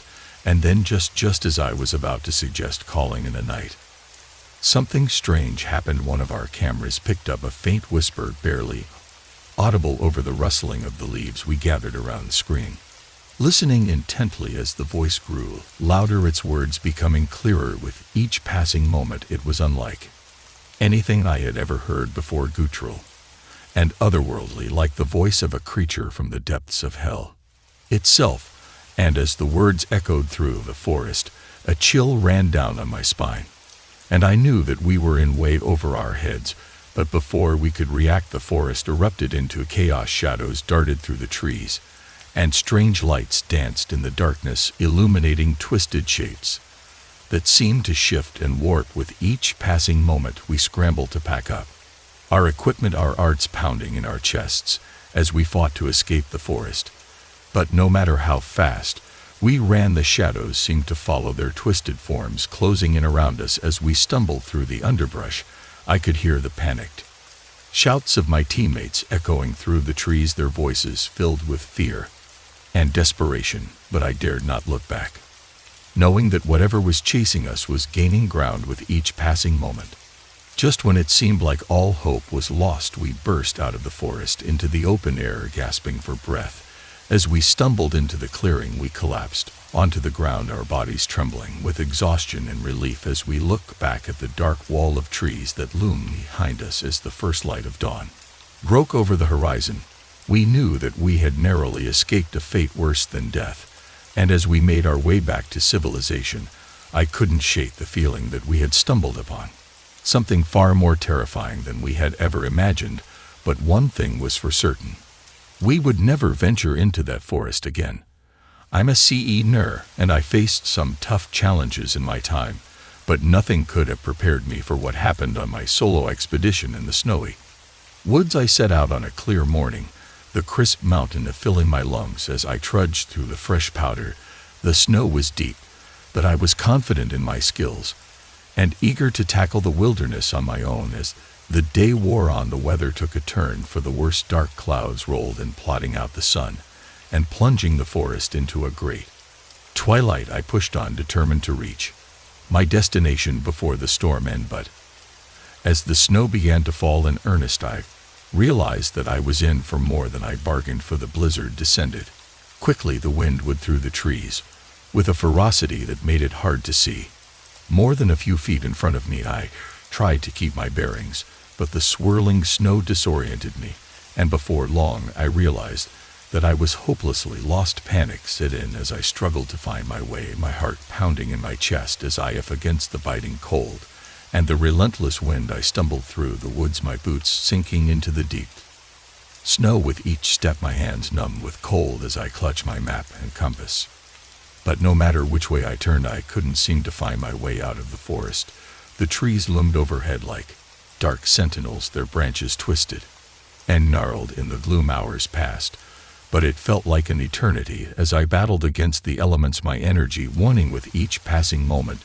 Just when I thought I couldn't go on any longer, I spotted a faint light through the trees. It was a small cabin nestled in a clearing just ahead. Relief flooded through me as I stumbled toward the cabin, my limbs heavy with exhaustion as I pushed open the door and stumbled. Inside, the cabin was small and dimly lit, but it offered shelter from the storm, and that was all that mattered. I collapsed onto the floor, my breath coming in lagged gasps as I tried to warm my frozen limbs by the fire. But as I lay there trying to regain my strength, I couldn't shake the feeling that something was wrong. There was a sense of unease in the air, a feeling of being watched that sent shivers down my spine. I tried to push the feeling aside, telling myself that it was just my imagination running wild in the midst of the storm. But deep down, I knew that something wasn't right. As the night wore on, the feeling of honey only grew stronger. Every creak of the floorboards, every rustle of the wind outside sent a jolt of fear through me, and I found myself jumping at shadows in the darkness. But despite my fear, I knew that I couldn't stay in the cabin forever. I needed to find my way back to safety, no matter what it took. With a sense of determination, I forced myself to my feet, my muscles protesting with every step as I made my way to the door. But as I reached for the handle, I froze. There was a sound outside, a soft, scraping noise that sent a chill down my spine. I hesitated, my hand hovering into from the door as I listened intently, and then without warning the scraping stopped, replaced by a deafening silence that seemed to echo through the cabin. For a moment I stood there unsure of what to do, but then with a surge of adrenaline, I threw open the door and stepped outside, ready to face whatever lay beyond. But to my surprise, there was nothing there. The clearing was empty, the storm still raging overhead. As I stood alone in the darkness, confused and more than a little shaken, I retreated back inside the cabin, locking the door behind me as I tried to make sense of what had just happened. But despite my best efforts, I couldn't shake the feeling that I was being watched, that there was something out there in the darkness waiting for me to let my guard down. With a sinking feeling in the pit of my stomach, I realized that I was in more danger than I had ever imagined, and as the storm raged on outside, I knew that I would have to summon every ounce of courage and determination to make it out of the woods alive. As I huddled inside the cabin, the storm raged on outside, the wind howling like a pack of wolves and the snow piling up against the windows. I knew I couldn't stay there forever, but the thought of venturing out into the darkness filled me with dread. I tried to keep myself busy stoking the fire and rationing what little food I had left, but every creak of the floorboards made my heart skip a beat, and I couldn't shake the feeling that something was lurking just beyond the walls waiting for me to make a move. Hours passed, the darkness outside seemingly impenetrable as I waited for the storm to pass, but as the night dragged on I realized that I couldn't stay cooped up in the cabin forever. With a deep breath, I made the decision to venture out into the cold, hoping against hope that I could find my way back to safety. Bracing myself against the biting wind, I stepped outside. The snow crunching beneath my boots as I trudged through the deep drifts. For hours I stumbled through the forest, my hands numb with cold as I clutched my map and compass, praying for a glimpse of familiar landmarks.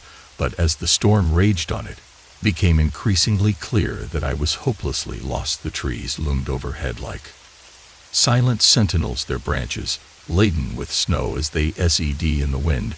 Just my thigh couldn't go on any longer. I spotted a faint light through the trees. It was a beacon of hope in the darkness, and I stumbled toward it with renewed determination. As I drew closer, I realized that it was a cabin much like the one I had sought shelter in earlier, but this one seemed different, somehow more inviting, and I felt a surge of relief flood through me. As I approached the door, I knocked tentatively, my heart pounding in my chest as I waited for a response, and then to my surprise, the door swung open, revealing a warm, welcoming glow from within. Relief flooded through me as I stepped inside, the warmth of the fire washing over me like a wave. The cabin was small but cozy, and I collapsed onto the floor, overcome with exhaustion, as I allowed myself to relax for the first time in what felt like an eternity. As I lay there basking in the warmth of the fire, I couldn't help but feel grateful for the stroke of luck that had led me here.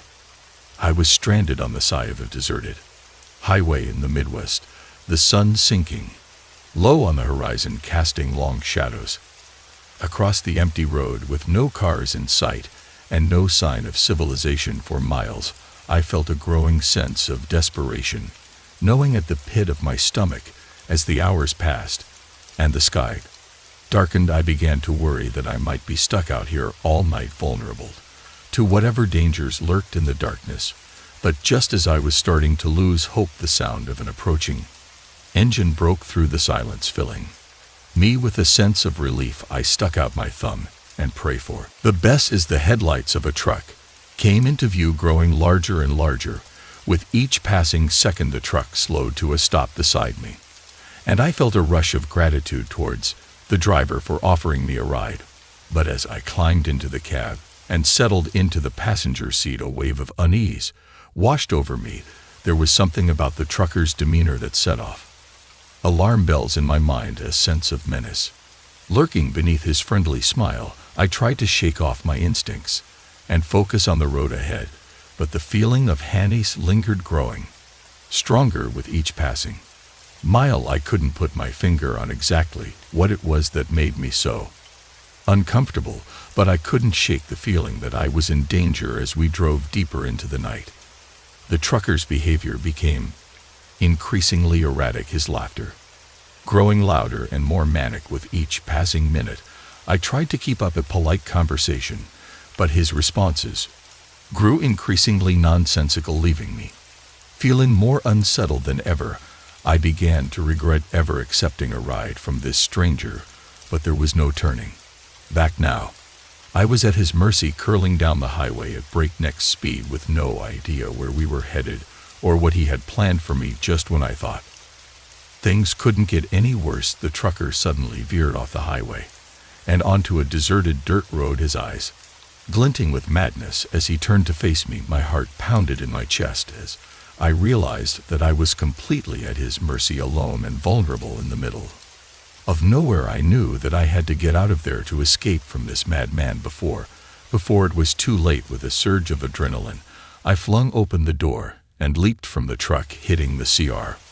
Running as I sprinted into the darkness, I could hear the trucker shouts behind me as I fled into the night, his footsteps echoing in the empty air as he pursued me with single-minded determination. But I refused to look back, refused to let fear consume me as I race towards the safety of civilization. I ran for what felt like hours, my lungs burning and my legs sing with exhaustion, but I refused to stop until I was certain that I was out of danger. And finally, just when I thought I couldn't want another step, I saw the welcoming glow of streetlights ahead, signaling that help was within reach. With one last burst of energy, I pushed myself forward, my heart pounding in my chest. As I stumbled into the safety of a nearby gas station, I collapsed to the ground, gasping for breath as I realized that I had narrowly escaped a fate worse than death. As I waited for the police to arrive, I couldn't help but wonder what might have happened if I had managed to escape from the trucker's clutches. But one thing was for certain: I would never hitchhike again. I was out in the hills of doing field work as a geologist. It was just another day until I stumbled upon this well. It looked ordinary enough at first glance, just a hole in the ground surrounded by rocks. But there was something about it that drew me in, something that whispered of secrets hidden in its depths. As I peered into the darkness of the well, I couldn't shake the feeling that there was more to it than met the eye. I had heard rumors of a tragic legend surrounding the well, tales of a cursed spirit that haunted its waters. But I didn't believe in such things. I was a man of science. After all, curiosity caught the better of me, and I decided to investigate further. I lowered a flashlight into the well, its beam cutting through the darkness like a knife. What I saw sent a chill down my spine. The walls of the well were covered in strange markings, symbols that seemed to rise and twist in the dim light. As I studied the marking, a sense of unease washed over me. It was like they were alive, pulsing with a malevolent energy that seemed to seep into my very bones. I tried to shake off the feeling, but it clumped me like a shadow, growing stronger with each passing moment. Suddenly I heard a voice behind me, soft and melodic, like the whisper of the wind through the trees. I turned, expecting to see another hiker or perhaps a local villager, but there was no one there, only the empty expanse of the hills stretching out before me. Shaken but undeterred, I turned back to the well, determined to unravel its mysteries. But as I reached out to touch the markings on the wall, a cold wind swept through the clearing, extinguishing my flashlight and plunging me into darkness. Panic GED me as I fumbled in the darkness, searching for my flashlight. But before I could find it, I felt something brush against my leg, something cold and clammy like the touch of a long dead hand. I recoiled in horror, scrambling backwards in a desperate attempt to escape.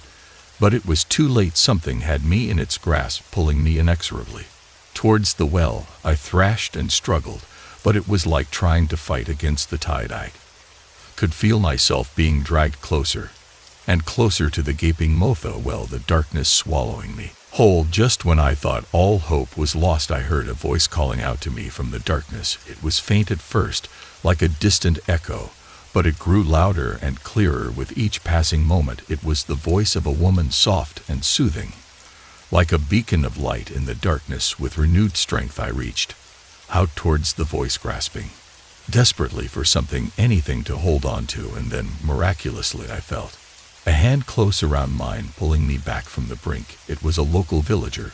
Drawn by the sound of my struggles, together we fought against the unseen force that sought to claim me, inch by inch, until finally, with one last desperate push, I broke free from its grasp. Gasping for I collapsed to the ground, my heart pounding in my chest. The villager helped me to my feet, his eyes wet with fear and disbelief. He told me of the tragic legend surrounding the well, of the countless souls that had been claimed by its depths over the years.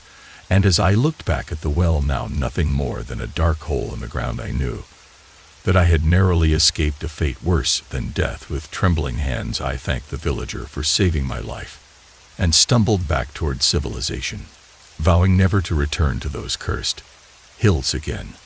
I'm an aid hiker, always seeking new trails and adventures in the great outdoors. So when my friends and I stumbled upon an abandoned mine hidden deep in the forest, we were intrigued. The entrance was overgrown with vines and moss, hinting at years of neglect. Despite the warning signs, We couldn't resist the urge to explore with our flashlights in hand. We descended into the darkness, the air growing colder and heavier with each step as we delved deeper into the mine. A sense of unease settled over us. The walls were damp and slick with moisture, and the air was thick with a smell of decay. We stumbled upon old mining equipment scattered throughout the tunnels, rusted and broken from years of disuse. It was clear that this mine had been abandoned long ago, its secrets buried deep within its dark depths. But as we explored further, we began to uncover evidence of a horrific tragedy that had occurred there years ago. We found old newspaper clippings and photographs detailing the story of a mining accident that had claimed the lives of dozens of workers. The more we learned, the more our sense of dread grew. It seemed that the mine was cursed, haunted by the ghosts of those who had lost their lives within its walls. As we pressed on, determined to uncover the truth, we heard strange noises echoing through the tunnels. It sounded like whispers, faint and barely audible above the sound of our footsteps. Fear seeped us as we realized that we were not alone in the mine. Something was watching us from the shadows, its presence lurking just out of sight. With a sense of urgency, we tried to find our way out of the mine, but the tunnel seemed to twist and turn, endlessly leading us further into the darkness. Suddenly, without warning, the mine began to shake violently, the ground trembling beneath our feet. Panic surged through us as we realized that the mine was collapsing around us. With no time to spare, we ran as fast as we could, dodging falling rocks and debris as we scrambled towards the entrance. It was a race against time, with death hot on our heels. But just when it seemed like all hope was lost, we stumbled upon a narrow shaft leading to the surface. With the final burst of energy, we climbed towards the light emerging from the mine, leaving the horror behind us. I hopped onto the night bus, eager to visit a friend. It was late, and the bus was mostly empty except for a few other passengers scattered throughout the seats. As I settled into my seat, I noticed a man in a hooded jacket sitting in the back of the bus, his gaze fixed on me. There was something about the way he looked at me that sent a chill down my spine. His eyes were cold and calculating, and I couldn't shake the feeling that he was watching my every move. I tried to ignore him, focusing instead on the passing scenery outside the window. But no matter how hard I tried to look away, I could feel his eyes pouring into me like daggers, piercing through my soul. As the bus rumbled on, I couldn't shake the feeling of unease that settled over me. The man in the hooded jacket seemed to be getting closer, his presence looming over me like a dark cloud. I tried to brush it off, telling myself that I was just being paranoid, but deep down, I knew that something was seriously wrong. There was a sense of danger in the air, a feeling that I couldn't shake no matter how hard I tried. Then, just when I thought things couldn't get any worse, the man stood up and began to make his way towards me. Panic surged through me as I realized that I was alone with him on the empty bus, with no one around to help me if things turned violent. I tried to stay calm, telling myself that I was overreacting, but the man's gaze was like a weight pressing down on me, suffocating me with fear. As he got closer, I could see the glint of something metallic in his hand. My heart raced as I realized that he was armed, and I was completely at his mercy. I knew that I had to get off the bus to escape before it was too late. With trembling hands, I pressed the button to signal the driver to stop, praying that he would hear me and come to my rescue. The bus screeched to a halt, and I wasted no time in jumping off and sprinting away as fast as I could. But to my horror, I realized that the man was following me, his footsteps echoing in the darkness behind me. I ran as fast as my legs were tearing me, my heart pounding in my chest as I struggled to put as much distance between us as possible. But no matter how hard I tried, I couldn't shake the feeling that he was gaining on me. Then, just when I thought I couldn't run any further, a passing car pulled up beside me. Relief washed over me as I saw the driver step out, a look of concern on his face as he rushed to my aid. I told him what had happened, my words tumbling out in a rush as I struggled to catch my breath. He listened intently, his eyes narrowing with anger as he realized what had happened. Together, we called the police and reported the incident. and they arrived on the scene just in time to apprehend the man as I watched him being led away in handcuffs. A sense of relief washed over me. Setting up the tent was a bit of a, but we managed to get it done before the sun went down. The air was cool, and the stars were shining bright overhead. It felt peaceful and romantic. We made a fire and roasted marshmallows, reminiscing about our years together, but as the night wore on, I started to feel uneasy. It was like there was something lurking in the shadows watching us. When we crawled into our sleeping bags and zipped up to tent for the night, I couldn't shake the feeling of being watched. Every rustle of leaves or snap of a twig outside made my AR race. Suddenly we heard strange noises coming from outside the tent. It sounded like footsteps, slow and deliberate, crunching on the forest floor. My wife GAD my arm, her eyes wide with fear. We held our breath, listening intently as the footsteps drew closer and closer. I wanted to peek outside and see what was out there, but I was too scared to move. Just when I thought I couldn't take it anymore, the footsteps stole right outside our tent. I could hear someone breathing heavily, their breath filling up the fabric of the tent. My wife and I all together trying to make ourselves as small as possible. I could feel my heart pounding in my chest, drowning out all other sound. Then, without warning, the intruder spoke. Their voice was low and menacing, sending shivers down my spine. They taunted us, telling us they knew we were in there and that there was nowhere for us to hide. They said they had been watching us for hours, waiting for the perfect moment to strike. I felt a cold sweat break out on my forehead as I realized we were completely at their mercy. I didn't know what they wanted from us or why they were tormenting us like this. We stayed silent, hoping that if we didn't respond they would go away, but they just laughed, a cruel sound that echoed through the night. Then, as suddenly as they had appeared, they were gone. The footsteps faded into the distance, leaving behind an eerie silence. My wife and I stayed awake the rest of the night, too scared to sleep. Every little sound made us jump, convinced that the intruder had returned to finish what they had started. When morning finally came, we packed up our things and left the campground behind us, vowing never to return. I work at a clothing store, and I never expected to stumble upon something like this. It's a normal day, just like any other, and I'm going about my usual routine, straightening racks, folding clothes, helping customers find what they need. But then, as I'm tying up the fitting rooms, I noticed something strange. Of a small camera hidden behind a stack of clothes. At first, I think it must be a mistake, some kind of mix-up with the inventory or the security system. But as I take a closer look, I realize that it's no mistake. This camera has been deliberately placed here, hidden from view, with the sole purpose of capturing customers' private moments without their knowledge or consent. My heart sinks as I realize the gravity of what I've discovered. Someone has been spying on our customers, invading their privacy and violating their trust in the most despicable way possible. I know that I need to do something to take action and put a stop to this before it goes any further, but as I try to wrap my head around what's happening, I can't shake the feeling of unease that gnaws at the pit of my stomach. Who could have done something like this, and why? The questions swirl around in my mind as I try to piece together the puzzle, but there are no easy answers, no obvious suspects. I decide to take matters into my own hands and confront the store manager about what I found. They're shocked and appalled by the revelation, and we agreed to launch an investigation to uncover the identity of the perpetrator.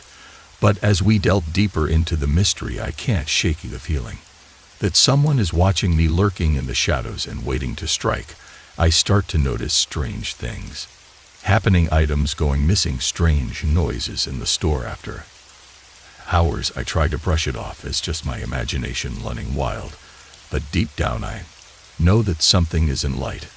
And then one day I received a chilling message, a video clip showing me going about my daily routine in the store, unaware that I'm being watched. I feel sick to my stomach as I watch the footage, realizing that I've become a target myself. Whoever is behind this knows about my investigation, knows that I'm trying to uncover the truth, and they're determined to stop me at any cost. I try to stay vigilant, to keep a close eye on my surroundings and watch for any signs of danger, but the fear gnaws at me, eating away at my sanity as I struggle to make sense of what's happening.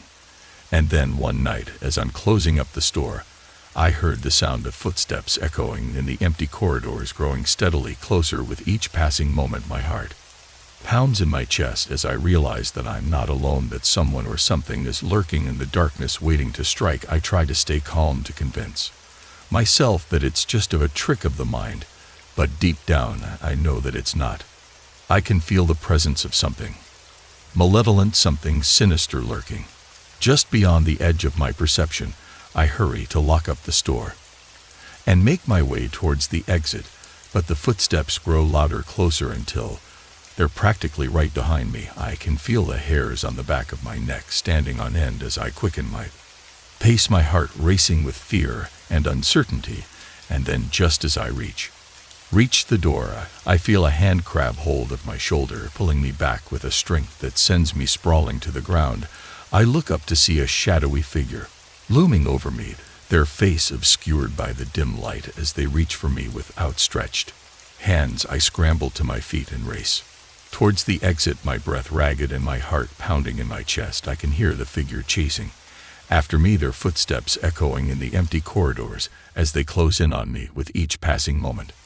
But just as I reach the door, I feel a searing pain in my side, followed by a wave of darkness that washes over me like a tidal wave. My fishing blurs and swims as I struggle to stay conscious, my legs giving out beneath me as I collapse to the ground. And then everything goes black as I collapse to the ground. The pain in my side intensifies, threatening to overwhelm me. I can hear the figure closing in, their footsteps growing louder with each passing moment. Desperation floods through me as I realize I'm running out of time. Summoning every ounce of strength left in me, I force myself to push up from the ground and stagger towards the exit. Adrenaline courses through my veins, numbing the pain and fueling my determination to escape. With one final burst of effort, I throw open the door and stumble out into the night, the cold air hitting me like a slap in the face. I stagger blindly through the darkness, my breath coming in like a gasp as I try to put as much distance between myself and the store as possible. Behind me, I can hear the figure cursing and shouting, their voice filled with rage and frustration. But I don't dare look back, knowing that if I do, it might be the last thing I ever see. I keep running, my heart pounding in my chest as I race through the empty streets, each step bringing me closer to safety. And then finally I see the glow of streetlights in the distance, the promise of civilization and safety just beyond reach. With a surge of relief, I push myself to keep going, my legs burning with exertion as I push through the pain and exhaustion. And then, just when I think I can't go on any longer, I see them, the flashing lights of a police car coming to a stop just ahead. I collapse to the ground, my body trembling with exhaustion and relief as the officers rush to my side. They ask me what happened, but all I can do is gasp for breath and point back towards the store where the figure still works in the shadows, their face twisted into a mask of rage and frustration. The officers moving to apprehend the figure, their voices stern and commanding as they order them to surrender, but the figure refuses to go, quietly lashing out with a violence that sends shivers down my spine. I watch in horror as the officers struggle to subdue the figure, their shouts and cry echoing through the night as they fight tooth and nail for control. And then finally they manage to overpower them, tracking them away in handcuffs. As I watch from the safety of the sidewalk as the adrenaline fades and the reality of what just happened sinks in, I feel a wave of exhaustion wash over me, threatening to pull me under. But I know that I'm safe now, that I made it out alive, and that's all that matters. I'm shaken and bruised, but I'm alive, and for that I'm grateful. And as I watch the police car drive away into the night, carrying the figure off to face justice, I realized the nightmare is finally over and I'm free. We had found a quaint bed and breakfast nestled in the countryside, promising peace and serenity amidst the rolling hills and lush Greenery as we drove up the long winding driveway. The sky darkened ominously, and the first drops of rain splattered against the windshield.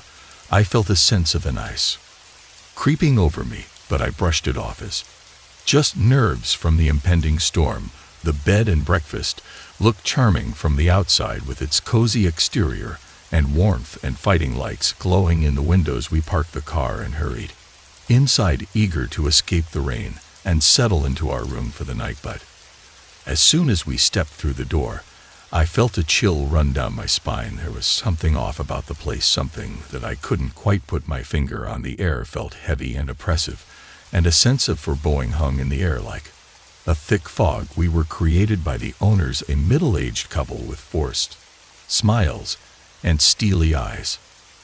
They showed us to our room, a dimly lit space with creaky floorboards and musty curtains. As we unpacked our bags, I couldn't shake the feeling that we were being watched. I glanced out the window and saw the owners lingering in the hallway, their expressions unreadable as they whispered to each other in hushed tones. I tried to push aside my paranoia and focus on enjoying our time together, but the feeling of unease only grew stronger as the night wore on. The storm raged outside, the wind howling and the rain pounding against the roof like a relentless drumbeat. That's when we heard it, the sound of footsteps echoing down the hallway, slow and deliberate. My partner and I exchange nervous glances, our hearts pounding in our chests as we strained to listen for any more sounds. But the footsteps stopped abruptly, leaving us in an eerie silence that seemed to stretch on forever. I wanted to believe that it was just our imagination playing tricks on us,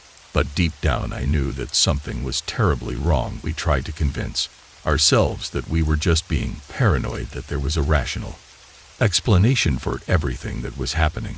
But as the night wore on, the sense of dread only grew stronger until it felt like a suffocating weight pressing down on us from all sides. Then, just as we were about to drift off to sleep, we heard a loud crash from downstairs, followed by the sound of shattering glass. My partner and I leapt out of bed, our hearts racing as we rushed to investigate. We found the owners in the kitchen, their faces pale and drawn as they stood over a broken window.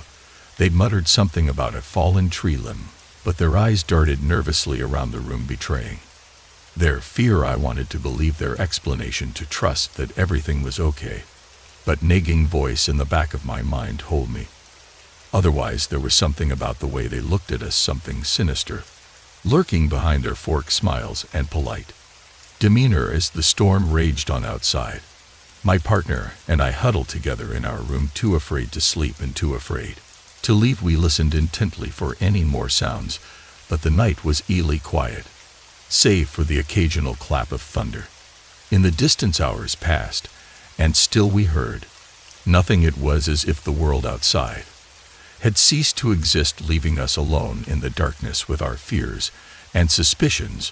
But just when we thought we were safe, we heard the sound of footsteps once again, this time coming from inside the house. My partner and I froze, our breath catching in our throats as we waited for whatever was out there to reveal itself. And then suddenly the door burst open, and the owners stood before us, their faces twisted in madness as they lunged towards us with outstretched hands. We screamed and fought back, our hearts pounding in our chests as we struggled to escape their grasp. But in a stroke of luck, my partner managed to break free from their grip. With adrenaline coursing through our veins, we dashed towards the nearest window, smashing it open with a nearby chair. Without looking back, we climbed through the shattered glass and tumbled onto the wet ground. Outside, the storm raged on around us, but we didn't care. We ran as fast as our legs could carry us, dead to put as much distance between us and that nightmare as possible. We didn't stop until we reached the nearest town, or we collapsed in exhaustion and called the police. They arrived soon after, their expressions grave as we told them about our harrowing ordeal. The authorities launched an investigation into the bed and breakfast and its owners, uncovering a string of disturbing revelations. It turned out that the couple had been luring unsuspecting travelers to their remote location for years, using them as pawns in their twisted games. We were lucky to have escaped with our lives, but the memories of that night would haunt us. Forever we vowed never to speak of it. Again, to bury the trauma deep within our hearts and move on with our lives. But even now, years later, I can't stop the feeling of dread that washes over me whenever I think about that night. To move to our new cottage in the countryside was supposed to be the start of our happily ever after. The place looked straight out of a fairy tale with its quaint exterior and lush surroundings. We were excited to begin our life together in such a picturesque setting. At first, everything seemed perfect. The near neighbors welcomed us warmly, offering baked goods and friendly smiles. But as we settled in, we started noticing strange things. One evening, as I was unpacking boxes in the attic, I found a stack of old newspapers hidden beneath a floorboard. The headlines were unsettling, filled with stories of disappearances and unsolved mysteries in the village. I brushed it off as sensationalism, but it planted a seed of unease in my mind. As we got to know our neighbors better, we realized there was an air of secrecy surrounding them. They were polite enough, but there was something off about their smiles, something insincere in their greetings. One neighbor in particular, Mr. Jenkins, gave me the creeps. He had a permanent leer on his face, and his eyes seemed to follow us wherever we went. Whenever we crossed paths, he would nod in greeting, but his gaze lingered a little too long, sending shivers down my spine.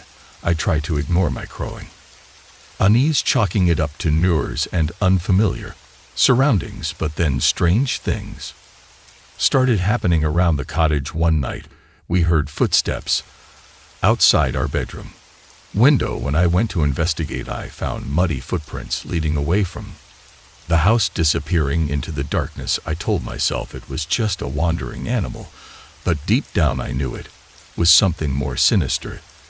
The incidents became more frequent as time went on. Objects would go missing only to turn up in strange places. Days later, we would hear whispers in the dead of night, faint voices carrying on the wind. I confided in my husband, but he brushed off my concerns, insisting it was just my imagination running wild.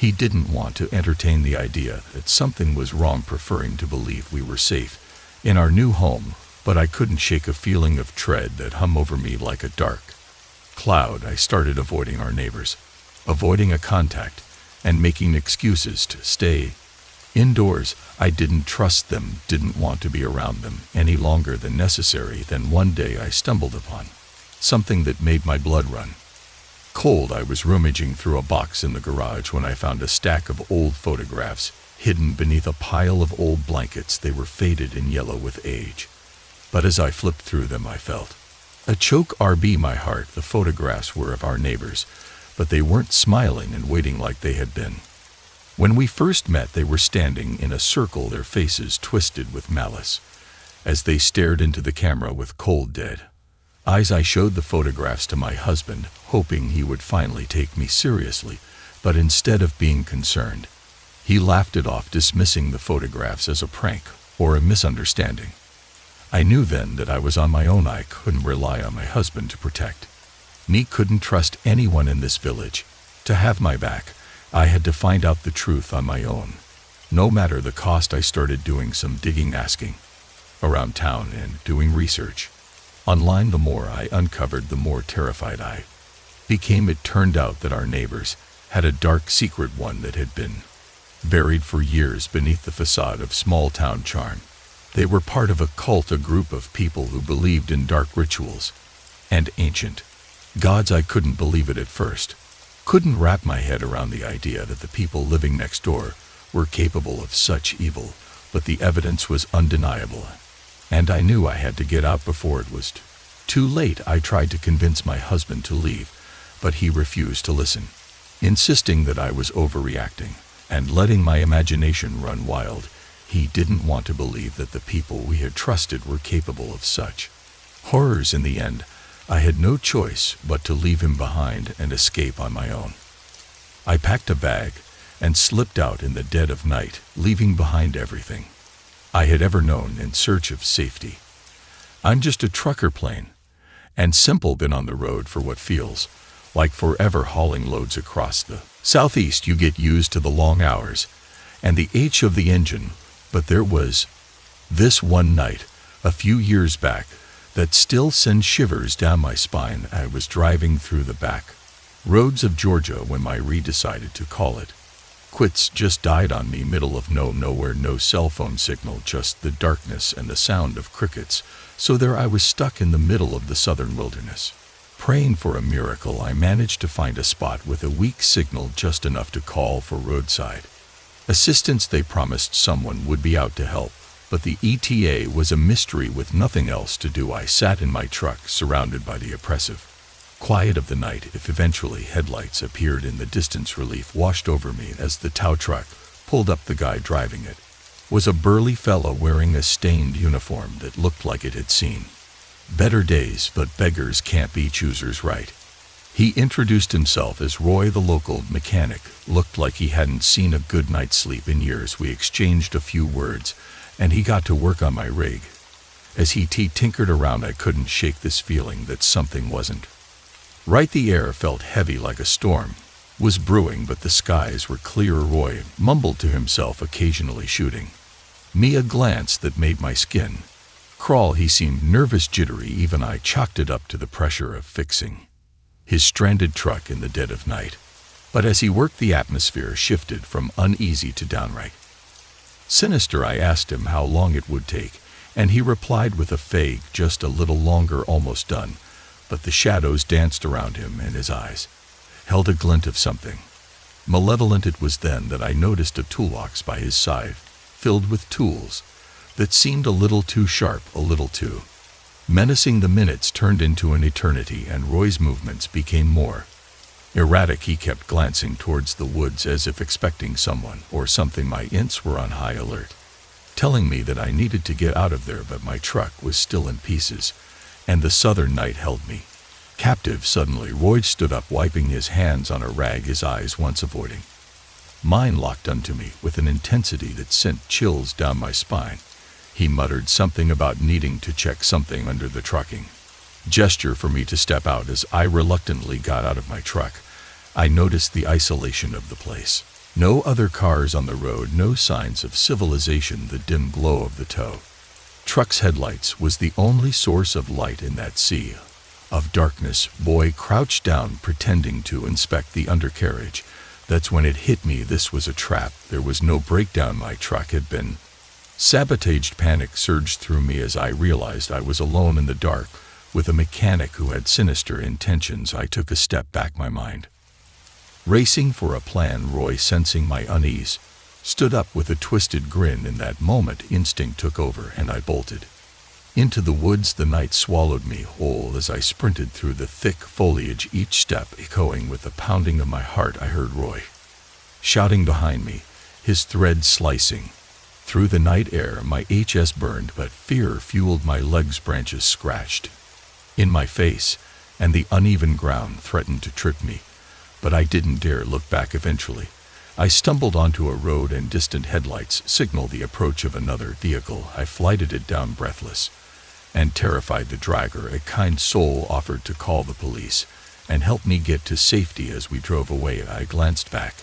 half expecting Roy to emerge from the shadows. The police arrived, and I explained everything, the breakdown, the mechanic with a sinister plan. They assured me they'd look into it, but I couldn't shake the feeling that Roy's malevolence ran deeper than that dark southern night.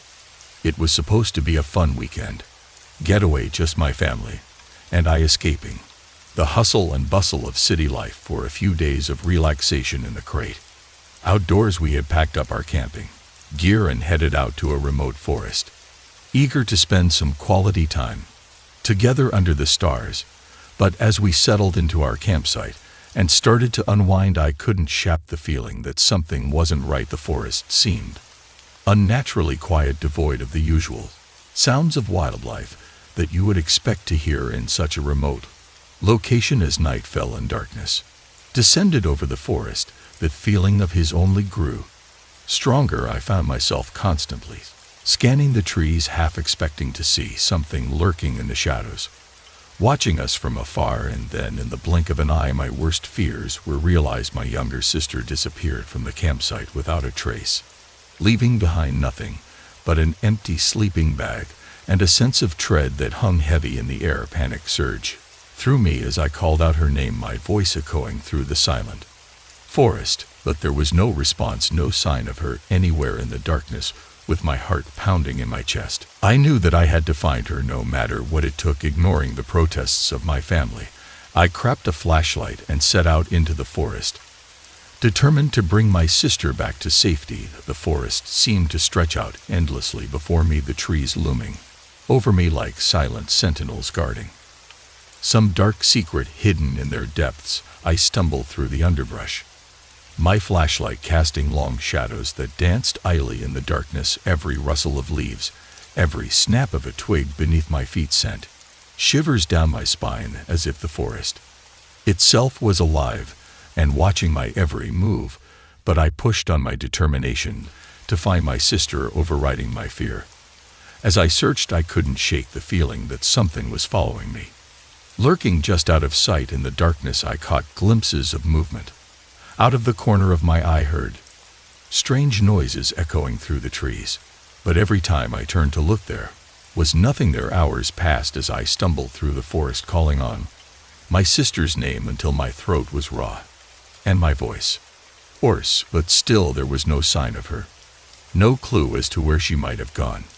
Just when I was beginning to lose hope, I stumbled upon a clearing deep in the heart of the forest. And there in the center of the clearing I saw a figure huddled on the ground, her face streaked with tears as she stared up at me with wide, frightened eyes. With a cry of relief, I rushed to her side, gathering her into my arms and holding her close. She was trembling with fear, her whole body shaking as she clung to me as if her life depended on it. I asked for what had happened, where she had been all this time, but she could only sob incoherently, her words lost in a tangle of fear and confusion. As we sat there in the clearing, the darkness pressing in around us, I couldn't shake the feeling that we were being watched. I glanced around nervously, my senses on high alert as I scanned the trees for any sign of danger.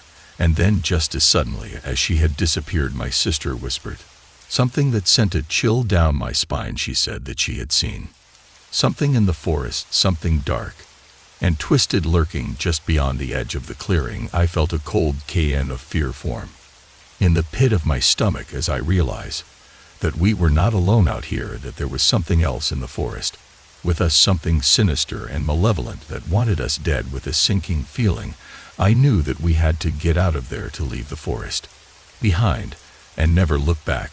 But as we turned to leave, a voice called out from the darkness, a voice that sent ice water running through my veins. It was a man's voice, cold and cruel, filled with a malice that made my blood run cold. And as I turned to look, I saw him emerging from the shadows, a figure dressed in dark clothing, his face twisted into a grotesque mask of hatred and rage. I knew then that we were in danger, that this man meant us harm and would stop at nothing to see us dead. With my sister clinging to my side, I turned and ran, my heart pounding in my chest as I raced through the forest, desperate to escape the nightmare that had engulfed us. Behind me, I could hear the man's footsteps echoing through the darkness, growing closer with every passing moment. I urged my sister to run faster, to keep moving, no matter what, as we plunged deeper into the heart of the forest. But no matter how fast we ran, the man was always right behind us, his laughter echoing through the trees like a death knell. I knew then that we were running out of time, that if we didn't find help soon, we would never make it out of the forest alive. And then, just when it seemed like all hope was lost, we stumbled upon a clearing, a familiar clearing, one that we had passed through earlier in the day. With a surge of hope, I realized that we were almost back to the campsite, that safety was just within reach. With renewed determination, we pushed on our feet, flying over the forest floor as we raced towards the safety of the campsite. And then finally we burst into the clearing, our hearts pounding in our chests as we collapsed onto the ground, exhausted but alive. As we caught our breath, I glanced around nervously, half expecting to see the man emerging from the darkness to finish what he had started. But there was no sign of him, no trace of the terror that had pursued us through the forest. With a cry of relief, I stumbled towards my family, gathering them into my arms and holding them close as we huddled together in the darkness. And as the first light of dawn broke over the horizon, casting long shadows across the forest floor, I knew that we had escaped the nightmare that had threatened to consume us. We had survived, battered and bruised, but alive. Our bond as a family stronger than ever. In the face of unimaginable horror, I booked to stay at a mountain retreat for a weekend getaway, hoping to unwind and relax away from the hustle and bustle of city life. The pictures online showed a koi lodge nestled amidst snow-covered trees, promising a serene escape from the stresses of everyday life. But as soon as we arrived, I could sense that something was off. The air was heavy with an eerie stillness, and the lodge itself seemed to loom ominously against the backdrop of the snow-covered mountains. Ignoring my unease, I checked us in, and we settled into our room, eager to start our weekend of relaxation. But as the sun began to set and the snow started to fall harder, I couldn't shake the feeling that we were being watched. That night, as we gathered around the fireplace in the common area, I noticed a strange tension in the air. The other guests seemed on edge, with whispering amongst themselves and casting nervous glances around the room. I tried to dismiss it as my imagination running wild, but when I caught sight of a figure lurking in the shadows outside the lodge, my heart skipped a beat. I told myself it was just a trick of the light, but deep down I knew something wasn't right. As the night wore on, the storm outside grew fiercer, the wind howling through the trees like a banshee's wail. We huddled closer to the fire, seeking comfort in its warm glow as the darkness pressed in around us. But then, just as I was starting to drift off to sleep, I heard it, a soft scratching sound coming from somewhere outside the lodge. At first I tried to convince myself it was just the wind, but the sound grew louder and more insistent. With each passing moment, I glanced around the room, searching for any sign of what could be causing the noise, but all I could see was darkness and shadows. And then, without warning, the power went out, plunging us into total darkness. Panic GED me as I cooked blindly for a flashlight, my heart pounding in my chest as I struggled to make sense of what was happening. And then, just as suddenly as it had gone out, the power flickered back on, casting a flickering light over the room. But as I looked around, I realized that something was horribly wrong. The other guests were gone, their belongings strung haphazard around the room, as if they had left in a hurry. I called out for them, but there was no answer. It was as if they had vanished into thin air, leaving behind only their empty rooms as silent testament to their presence. Terrified, I ran to the front door, desperate to escape the lodge and whatever horrors lay within.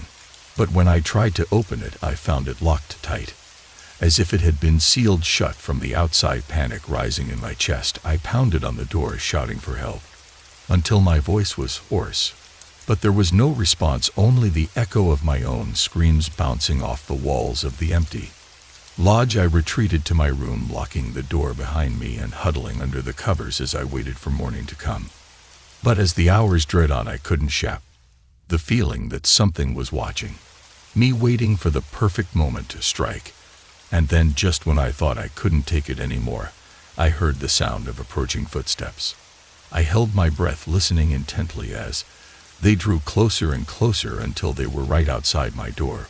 With a sinking feeling in the pit of my stomach, I realized that I was now alone in the lodge. Whatever was out there lurking in the darkness was coming for me. But just as I braced myself to the worst, the door burst open, and a group of rescuers stormed into the room, their flashlights cutting through the darkness like beacons of hope. They quickly ushered me out of the lodge and into the safety of their waiting vehicles, explaining that they have received a distress call from someone trapped inside. As we drove away from the lodge, I looked back one last time, my heart heavy with relief and fear. I may have escaped with my life, but the memory of that night would haunt me forever.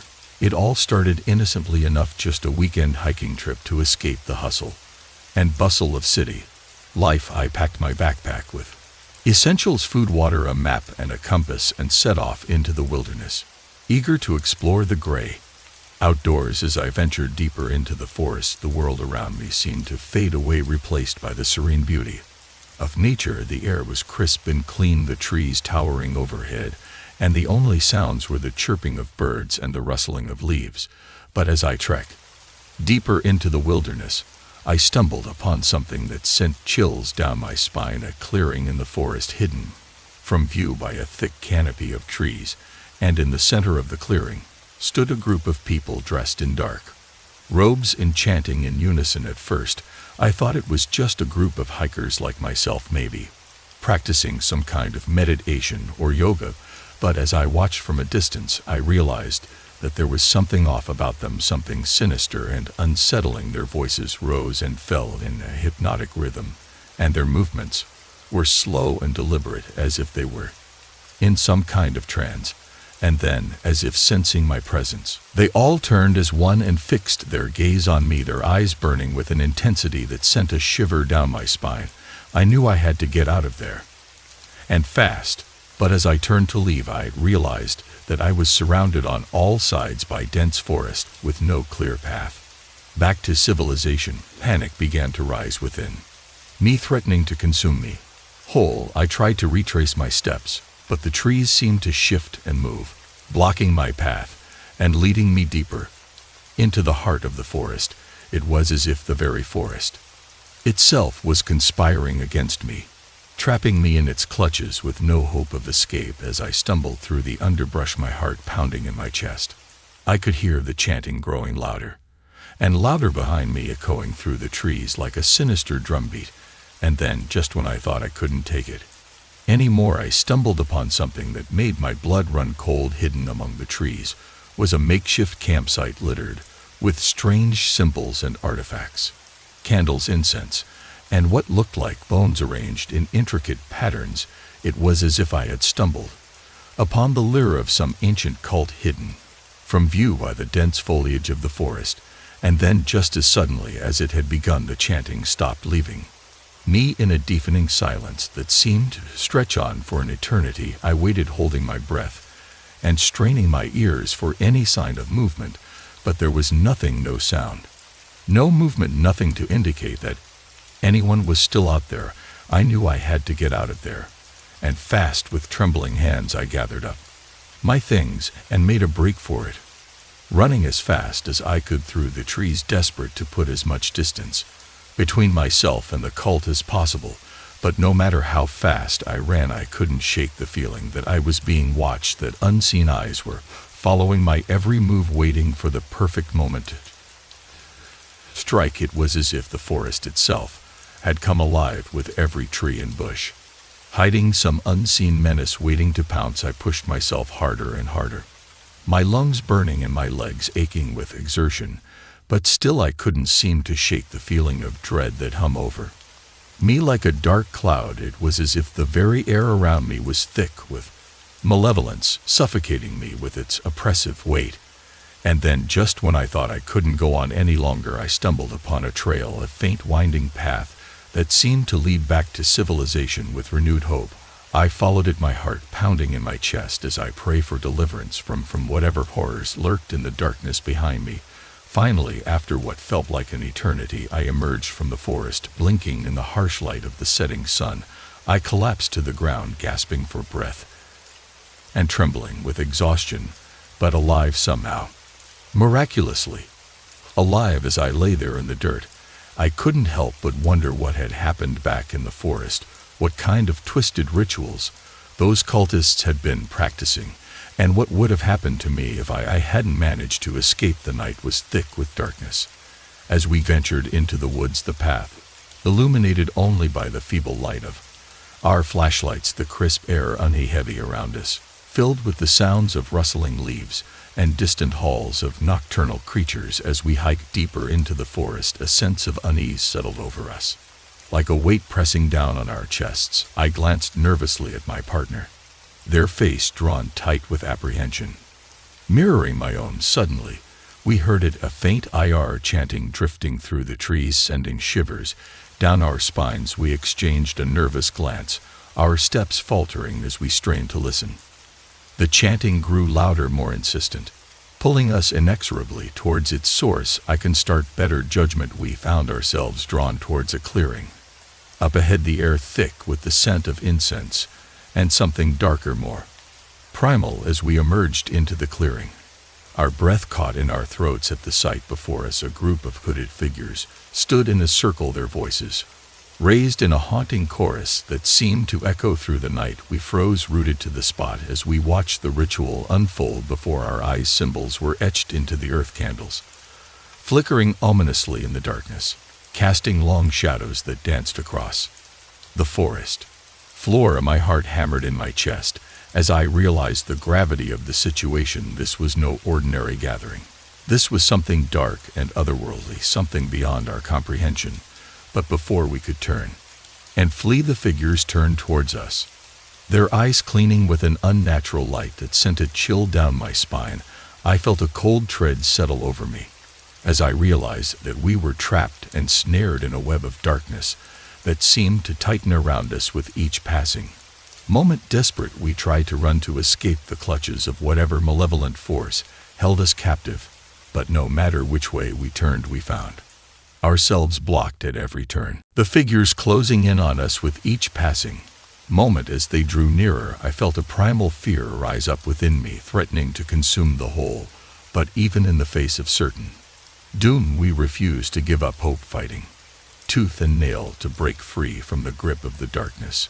And then, just when it seemed like all hope was lost, we stumbled upon a narrow path leading out of the clearing, the darkness slowly giving way to the faint light of dawn. With one final burst of strength, we raced towards the safety of the path, the chanting fading into the distance behind us. As we ran breathless and shaken, we emerged from the woods, the first light of dawn casting a warm glow over the horizon. We collapsed onto the forest floor, our hearts still pounding in our chests as we struggled to catch our breath. But even as we lay there safe at last, I couldn't shake the feeling that we had narrowly escaped something unspeakable. I was driving down a long stretch of highway, the only car for miles around. My gas gauge was hovering dangerously close to empty, so I spotted a rundown gas station up ahead. I breathed a sigh of relief. Pulling into the gravel lot, I parked my car next to the lone pump and stepped out into the chilly night air. The gas station looked like something straight out of a horror movie, dimly lit, with peeling paint and broken windows, but beakers can't be choosers, so I crapped the fuel nozzle and began to fill up my tank. As I did, I glanced around, taking in my surroundings. That's when I noticed him, the cashier, standing behind the counter, watching me with an intensity that sent shivers down my spine. There was something off about him, something not quite right. His eyes were dark and sunken, his face pale and gaunt, but it was more than just his appearance that unnerved me. It was the way he seemed to be studying me, as if trying to peer into my soul. I tried to shake off the feeling of unease as I finished filling up my tank and headed into the convenience store to pay. The bell above the door jingled softly as I entered, and I glanced around, taking in the rows of dusty shelves lined with long expired snacks and drinks. The cashier was standing behind the counter, his expression unreadable as he watched me approach. I forced a smile and reached into my pocket for my wallet, but as I did, I couldn't shake the feeling that something was seriously wrong. I handed him a $20 bill and waited for my change, but instead of taking the money, he just stared at me, his eyes pouring into mine. I shifted uncomfortably, wondering what was going on, when suddenly he spoke. "You shouldn't be here," he said, his voice low and grilly. "This place is cursed." I blinked in surprise, unsure of how to respond. Was he serious, or was this some kind of sick joke? Before I could say anything, he continued, "Bad things happen to people who come here," he said, his voice growing more urgent. "You need to leave before it's too late." I felt a chill run down on my spine as his words sank in. What did he mean? Bad things? And why was he so insistent that I leave? I glanced around nervously, suddenly aware of how isolated we were out here in the middle of nowhere.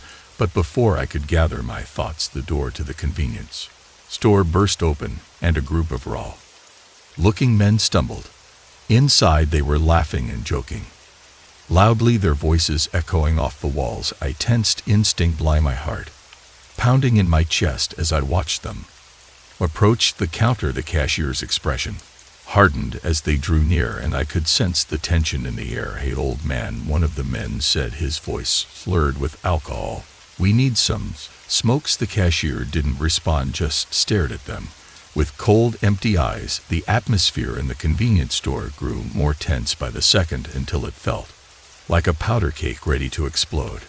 And then, without warning, chaos erupted. The men lunged at the cashier, knocking over shelves and sending products flying. I stumbled backwards, my heart racing as I watched the violence unfold before my eyes. I knew I had to get out of there, and fast.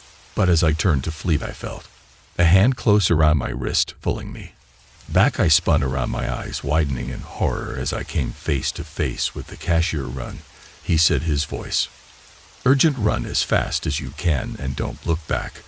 I didn't need to be told.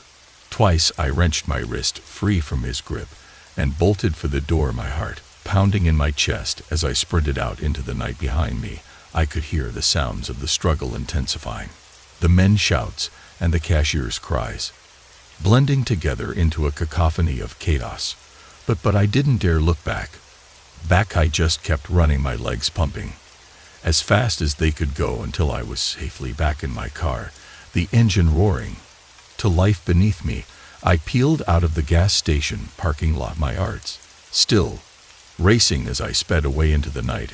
It was only when I was miles away, the gas station nothing but a distant memory in my rearview mirror, that I allowed myself to breathe a sigh of relief. I hired a housekeeper to help maintain my new home, thinking it would make my life easier, but soon things took a dark turn. At first everything seemed fine. The housekeeper, Mrs. Phillips, was polite and efficient, and she seemed to do a good job of keeping the place clean. But then strange things started happening. I would come home from work to find things around, items missing or strange marks on the walls. At first I brushed it off as just my imagination, or maybe Mrs. Phillips moving things around while she cleaned. But as the incidents became more frequent, I started to suspect that something was wrong. I confronted Mrs. Phillips about it, but she just brushed off my concerns, saying that I must have misplaced the items myself or forgotten that I had moved them. I tried to convince myself that she was right, that I was just being paranoid. But then I started noticing other odd behaviors.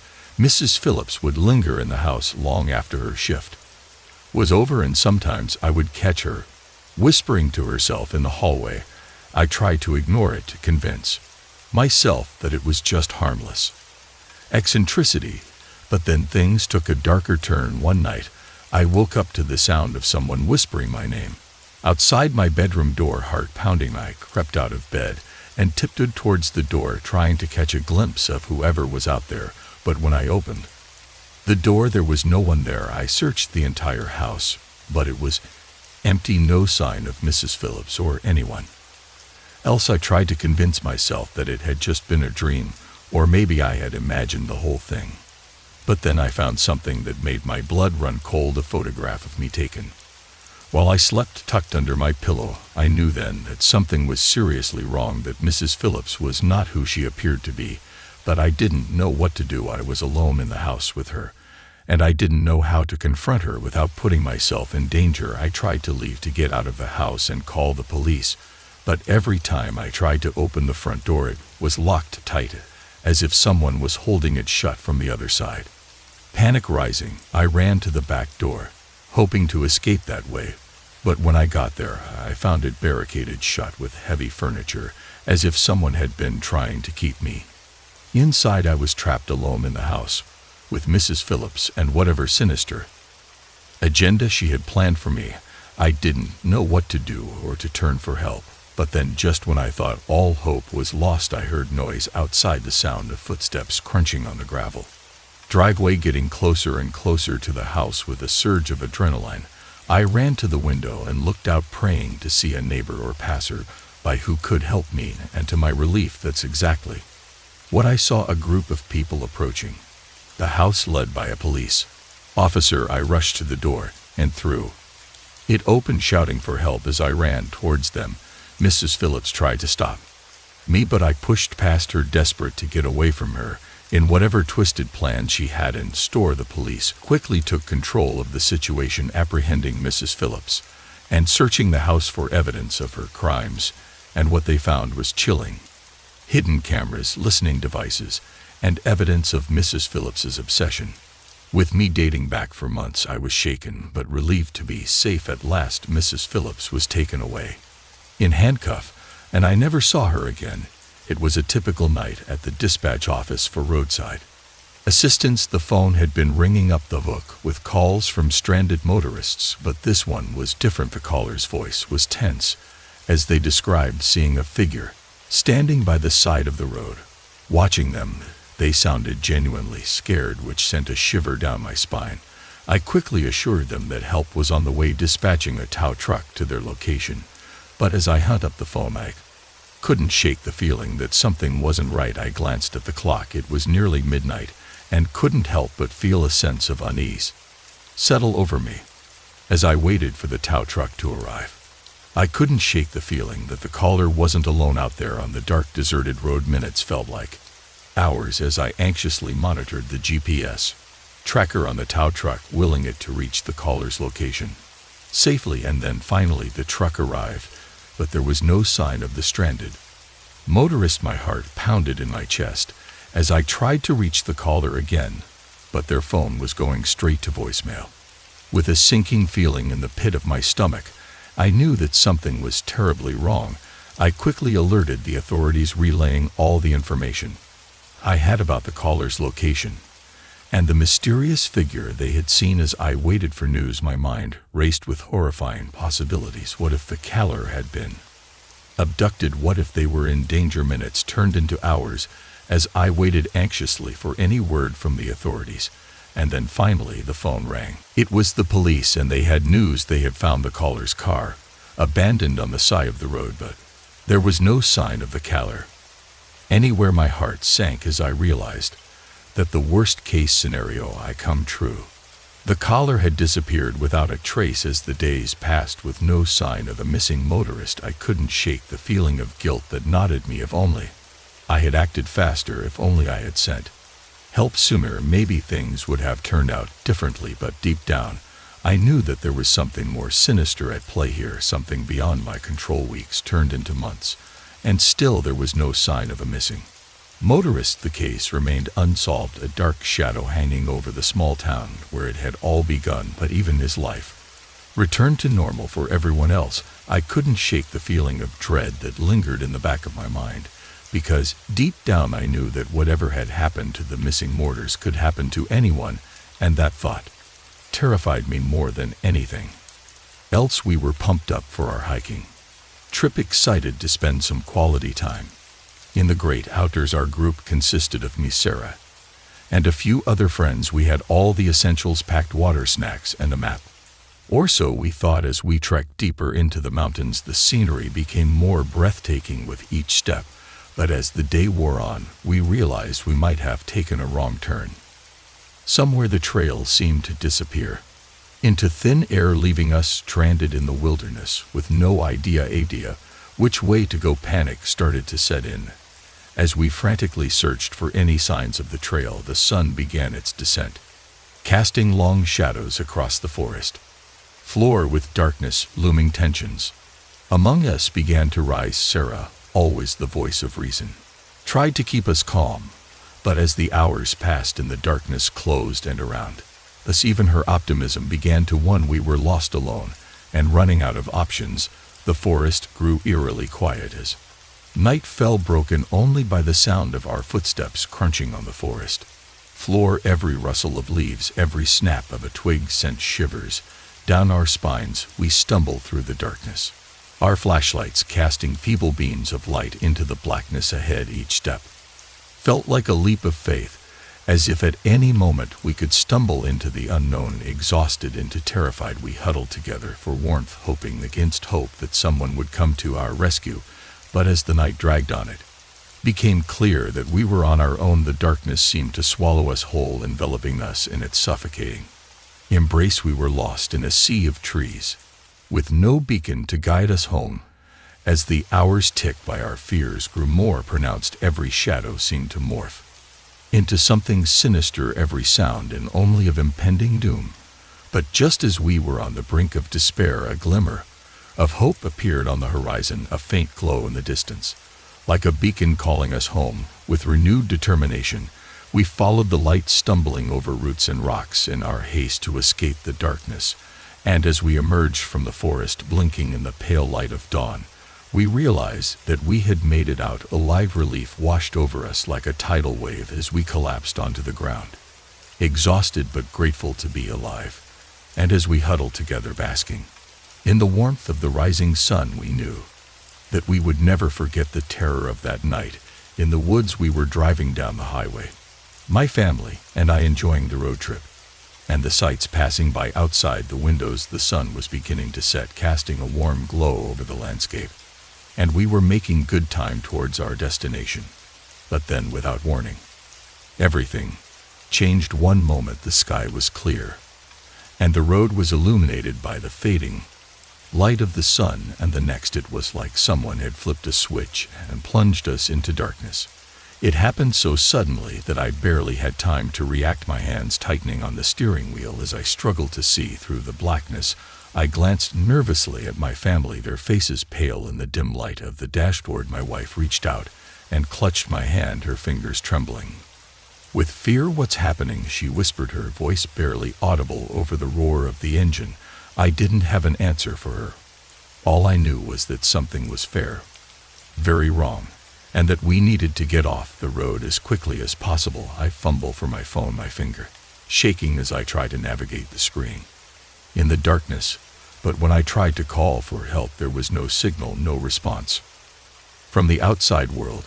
We were completely alone, stranded on a deserted highway with no other vehicles or signs of life in sight. The darkness pressed in around us, suffocating and oppressive, like a weight on my chest that I couldn't shake off. I tried to keep calm, to reassure my family that everything would be okay. But inside I was terrified. I had no idea what was happening or how to fix it, and the fear of the unknown was eating away at me, gnawing at my insides like a hungry animal. And then, just when I thought things couldn't get any worse, I heard it. A sound, faint at first, but growing louder and more menacing with each passing second. It was like a low guttural growl, echoing through the darkness and sending shivers down my spine. I glanced nervously out the window, my heart pounding in my chest as I strained to see what was coming for us. But there was nothing there, nothing but empty darkness, stretching out into infinity. I tried to shake off the feeling of unease, to convince myself that it was just my imagination running wild. But deep down, I knew that something was out there, lurking in the shadows and waiting to strike. We drove on in silence, the tension in the car thick enough to cut with a knife. Every creak and groan of the engine sent a jolt of fear through me, and I found myself glancing nervously over my shoulder, half expecting to see something lurking in the darkness behind us. But there was nothing there, nothing but the empty expanse of the highway stretching out into the night. It was as if we had entered another world, a world where the rules of reality no longer applied and anything was possible. I tried to shake off the feeling of unease, to focus on the road ahead and get us to safety. But as the minutes ticked by and the darkness closed and around us, I couldn't shake the feeling that we were being watched, that something was waiting for us just beyond the edge of the headlights. And then, just when I thought things couldn't get any worse, the engine sputtered and died, leaving us stranded in the middle of nowhere with no way to escape. My heart sank as I realized that we were completely at the mercy of whatever was out there in the darkness. I glanced nervously at my family, their faces pale and drawn in the dim light of the dashboard. "We need to get out of here," I said, my voice barely above a whisper. "We need to find help." But even as the words left my lips, I knew that it was futile. There was no help coming, no rescue waiting just around the corner. We were alone, stranded on a deserted highway with no way out. I opened the door and stepped out into the darkness, my heart pounding in my chest as I scanned the horizon for any sign of life. But there was nothing there, nothing but empty darkness stretching out in every direction.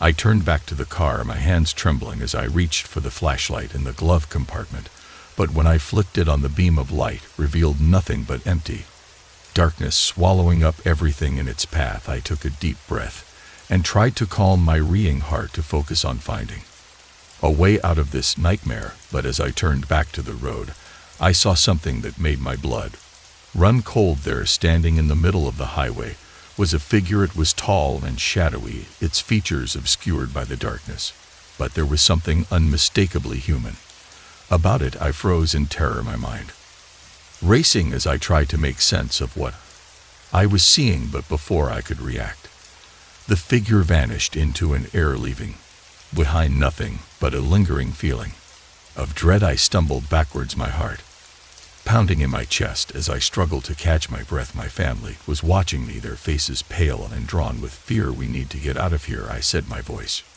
shaking with fear. "We need to run."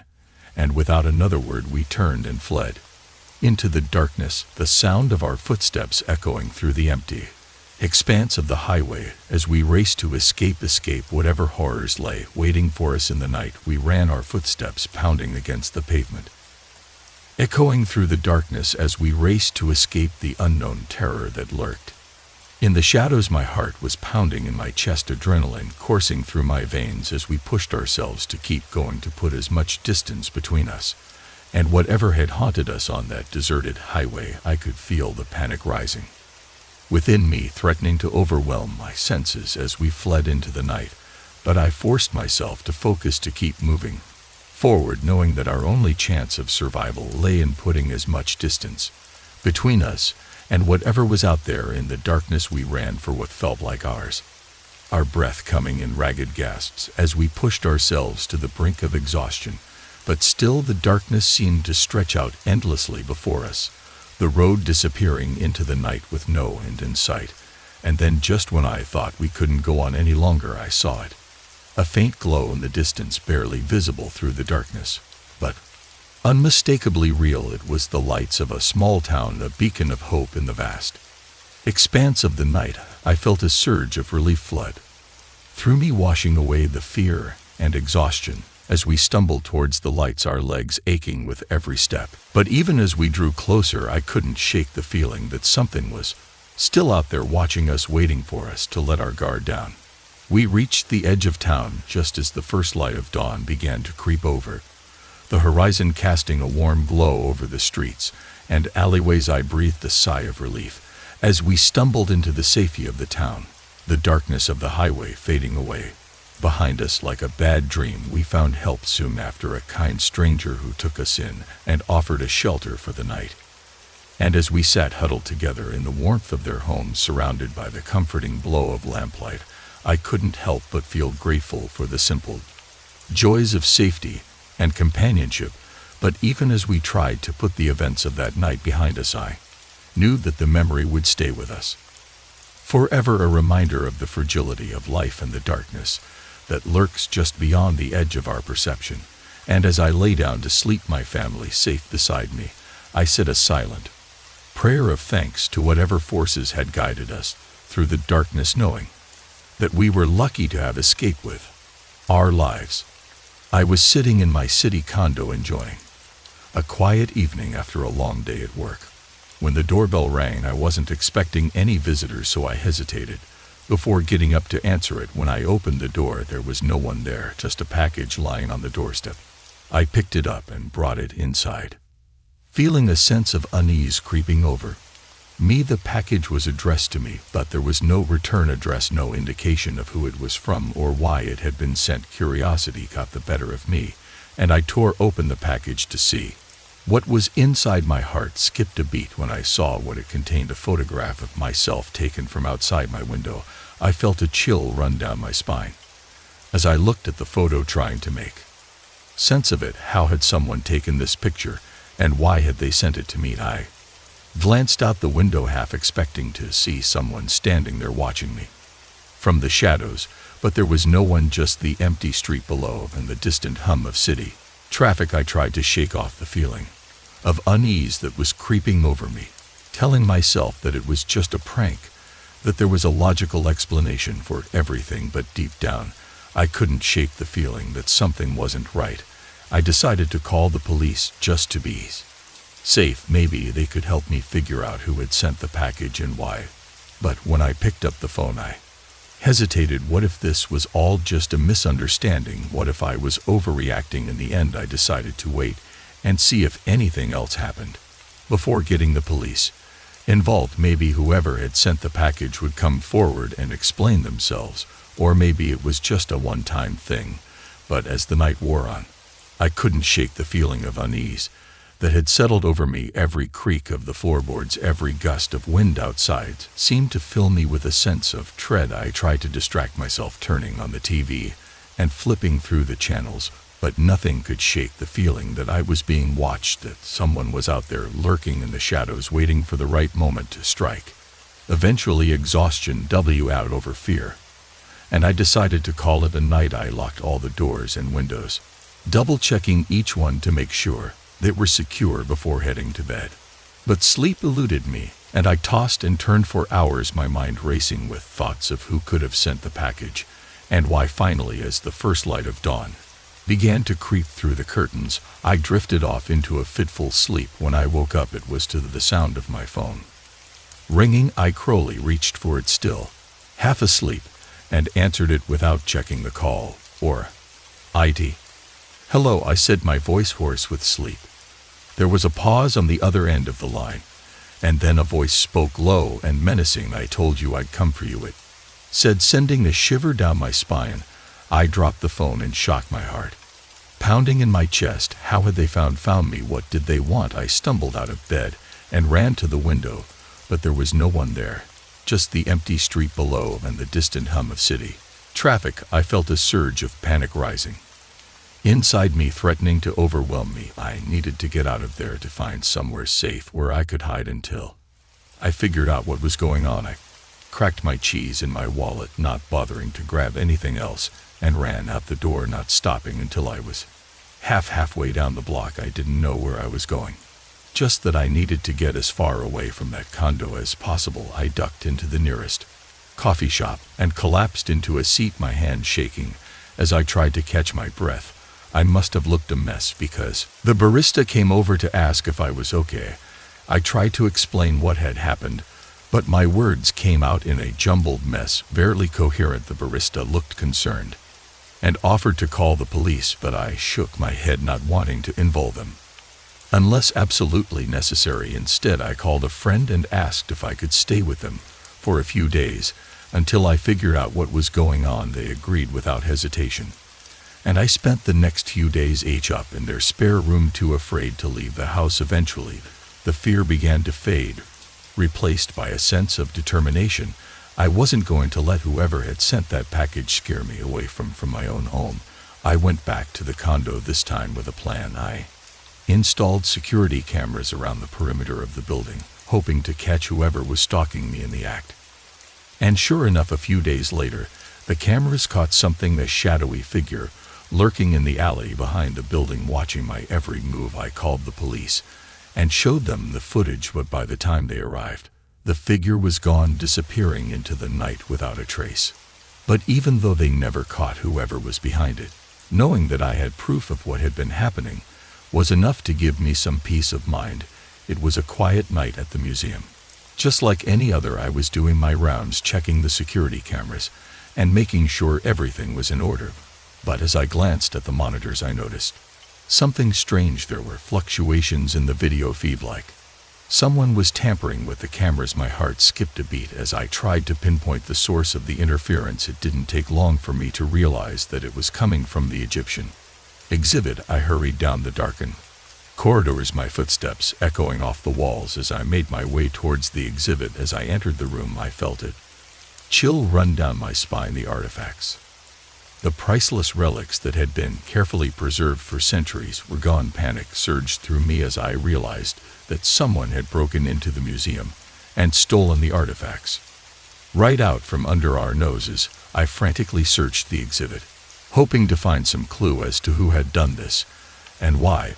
But as I scanned the room, my heart sank. There was nothing, no sign of first entry, no fingerprints, nothing to indicate who could have pulled off such a daring Heist, I knew I had to act. Fast, I rushed back to the security office and called the police, telling them everything I had seen and heard. As I waited for them to arrive, I couldn't shake the feeling of unease that settled over me. Who could have done this? And why? Minutes felt like hours as I waited for the police to arrive. After every creak of the building, every rustle of the wind outside made me jump. And then finally I heard the sound of sirens approaching in the distance. Relief washed over me as I realized that help was on the way. The police arrived and began their investigation, dusting for fingerprints and combing through the security footage. But as they worked, I couldn't shake the feeling that something wasn't right. It was like there was something lurking in the shadows, watching us, waiting to strike. As the hours ticked by, the police found no trace of the thieves or the stolen artifacts. It was like they had vanished into thin air. I couldn't help but feel a sense of dread settle over me as I realized that whoever had done this was still out there, luring in the darkness, waiting for their next opportunity to strike. Days turned into weeks, and still there was no sign of the thieves or the stolen artifacts. The museum remained closed to the public as the investigation continued.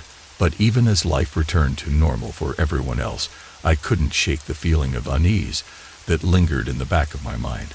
Because deep down I knew that the museum was still not safe, that whoever had stolen the artifacts could strike again at any moment. I couldn't help but feel like I was being watched, like someone or something was waiting for the perfect moment to make their move.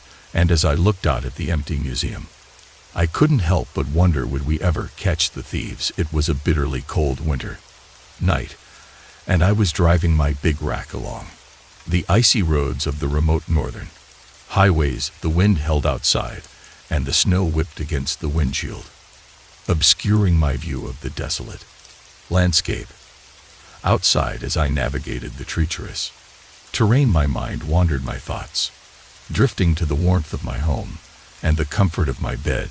But then up ahead, I saw the headlights of another truck barreling towards me through the darkness.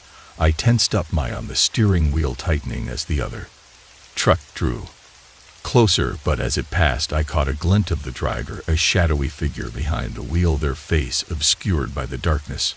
Something about them seemed off, their movements jerky and erratic as they sped past me without so much as a glance in my direction. I shook my head, chalking it up to fatigue and the harshness of a winter night. But as I continued on my journey, a sense of unease settled over me like a happy blanket, weighing me down with an overwhelming feeling of dread. And then, just when I thought things couldn't get any worse, I saw the headlights of the other truck again, this time in my rearview mirror. My heart skipped a beat as I watched it approach, its speed increasing with each passing moment. I tried to shake off the feeling of fear that knotted me from within, focusing on the road ahead as I pushed my truck to its limits, trying to outrun the other vehicle. But no matter how fast I drove, the other truck stayed right on my tail, its headlights glaring in my mirrors like the eyes of some malevolent creature lurking in the darkness. I could feel my pulse quickening, my breath coming in short. I could gasp as I fought to stay calm and keep control of my truck. But the other driver showed no signs of letting up, their truck inching closer and closer with each passing second. And then, just as I thought I couldn't take it anymore, the other truck suddenly narrowly avoiding a collision as it shot past me on the icy road. I let out a sigh of relief, my hands trembling on the steering wheel as I watched it disappear into the darkness ahead. But even as it faded from view, I couldn't shake the feeling of unease that lingered in the pit of my stomach. I tried to push the encounter out of my mind, focusing instead on the task at hand as I continued on my journey through the winter night. But no matter how hard I tried, I couldn't shake the feeling that something was terribly wrong, that I had just narrowly escaped a fate worse than death. As I drove, my mind raised with questions, each one more terrifying than the last. Who was the other driver? What did they want with me? And most importantly, why had they been following me in the first place? I didn't have any answers, and the uncertainty knotted me like a hungry beast. As I pressed on through the darkness, the sound of my own heartbeat echoing in my ears, But then, just when I thought things couldn't get any worse, I saw the headlights of the other truck again, this time looming in my rearview mirror, like the eyes of some predatory beast. I felt a chill run down my spine as I watched it approach its headlight, shining like beacons in the darkness, and then with a sickening lurch, I realized what was happening. The other truck wasn't following me, it was hunting me. Panic surged through me like a tidal wave as I slammed my foot down on the accelerator, my truck roaring to life as I pushed it to its limits, desperate to escape the clutches of my pursuers were. But no matter how fast I drove, the other truck stayed right on my tail, its headlights casting long shadows on the icy road. Ahead I could hear the roar of its engine growing louder and louder, with each passing moment the sound echoing in my ears like the tolling of a death knell. And then, just as I thought all hope was lost, I saw the lights of a small town twinkling in the distance, a beacon of safety in the darkness. With the surge of adrenaline, I pushed my truck to its limits, racing towards the safety of the town with all the speed I could muster. And then finally I saw the lights of the town grow closer and closer, the sound of my pursuer fading into the distance behind me. With a sense of overwhelming relief, I pulled into the safety of the town, the warmth of its lights washing over me like a comforting embrace. I sat there for a moment, catching my breath and trying to calm my racing heart as I reflected on the terrifying ordeal I had just endured. But even as I sat there safe and sound in the glow of the town's lights, I couldn't shake the feeling of unease that lingered in the back of my mind. I knew that the encounter with the other trucker was something I would never forget, a chilling reminder of the dangers that lurked in the darkness of the winter night. So I moved into this new house with my family a few weeks ago. Seemed like a nice cozy place at first, perfect for us to start fresh and settle down. But then weird things started happening. At first it was just little stuff, things going missing, doors creaking open on their own. I figured it was just the owl settling in, nothing to worry about. But then we started hearing noises at night, strange, unsettling noises that seemed to come from nowhere, footsteps echoing down the hallway, whispers drifting through the walls. It was like someone or something was lurking in the shadows, watching our every move. At first we tried to ignore it, told ourselves it was just our imagination playing tricks on us. But the noises only got louder, more persistent, until we couldn't ignore them anymore. We started to suspect that maybe someone or something was living in the walls where the attic. It was the only explanation that made sense. But when we searched the attic from top to bottom, we couldn't find any sign of an intruder. That's when things really started to get creepy. One night, I woke up to the sound of scratching coming from the attic. It was faint at first, barely audible over the arm of the air conditioning, but it quickly grew louder and more frantic. I tried to wake up my husband, but he just crumbled and rolled over, too tired to deal with my paranoia. So I went up to the attic, myself armed with nothing but a flashlight and a sense of dread. As I climbed the creaky old stairs, the scratching grew louder and more insistent, echoing off the walls and sending shivers down my spine. When I finally reached the attic, I had hesitated for a moment, unsure of what I would find on the other side of the door. But I knew I had to confront whatever or whoever was making those noises. I swung open the door and shone my flashlight into the darkness, half expecting to come face to face with some kind of monster or intruder. But what I saw was even more terrifying. The attic was empty, completely empty. There was no sign of anyone or anything, no trace of the scratch catching all the whispers that had driven me up here in the first place. I searched every nook and cranny, convinced that I must have missed something, but there was nothing, just an empty attic with no explanation for the noises that had brought me here. I was about to give up and head back downstairs when I heard it, a soft, chilling whisper coming from somewhere deep within the shadows. I froze, my heart pounding in my chest as I strained to make out the words. It was faint, almost indistinct, but there was no mistaking the sinister tone. "Get out," it whispered, sending a shiver down my spine. "Get out before it's too late." I didn't need to be told. Twice I slammed the attic door shut and practically ran back downstairs, my mind racing with fear and confusion. I tried to tell my husband what had happened, but he just brushed it off chalking it up to my overactive imagination, but I knew I had hurt, and I knew that something was seriously wrong. With this house, we tried to go about our lives as normal, but the whispers and the footsteps never stopped. They followed us everywhere. We went haunting our every waking moment and driving us to the brink of madness. Finally, we couldn't take it anymore. We packed up our things and moved out, leaving the house and its secrets behind us for good. But even now, years later, I still can't shake the feeling that something or someone is watching me, lurking in the shadows and waiting for the perfect moment to strike. I don't know what was living in the house or why it chose to torment us. I found myself deep in the woods, the sun dipping below the horizon, casting long shadows that seemed to stretch endlessly into the darkness. My heart raced as I realized my GPS had malfunctioned, leaving me stranded and disoriented in the wilderness. Panic threatened to consume me as I frantically tried to find my bearings, but the dense trees seemed to close in around me, their twisted branches reaching out like gnarled fingers.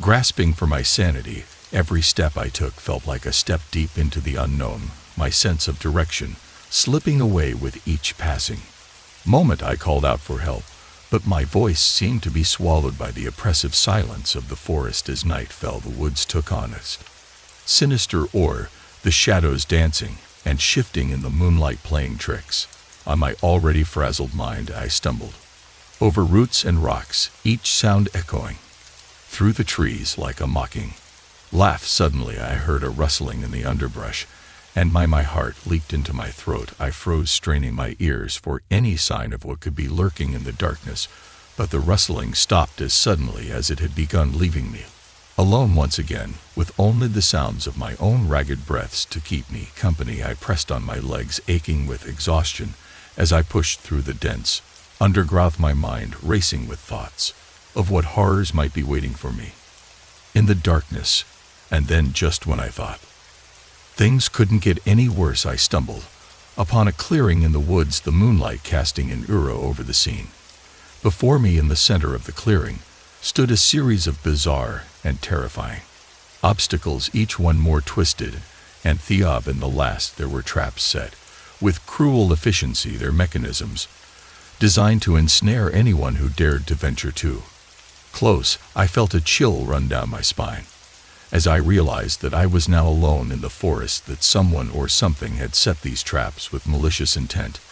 I tried to backtrack to find another way out of the woods, but no matter which direction I turned, I found myself faced with more of these sinister obstacles, each one seemingly designed to keep me trapped in the forest forever. Fear cried me like a vice as I realized that I was being hunted, that whatever had set these traps was closing in on me with each passing moment. I pushed myself to keep moving, to keep searching for a way out, but the forest seemed to conspire against me, its dark and twisted heart intent on claiming me as its own. Just when I thought I couldn't go on any longer, I saw a glimmer of light in the distance, the first sign of civilization I had seen since my ordeal began. With renewed determination, I pushed through the undergrowth, the light growing brighter with each step, until finally I burst through the trees and stumbled into a clearing. I collapsed to the ground, tears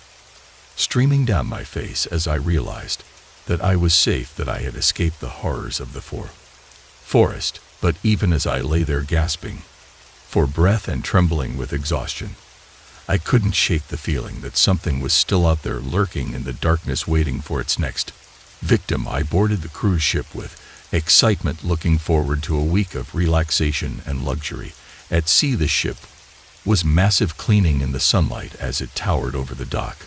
But as soon as I stepped on board, a sense of unease settled over me. At first, everything seemed normal. The crew was friendly, the other passengers were chatting and laughing as they settled into their cabins.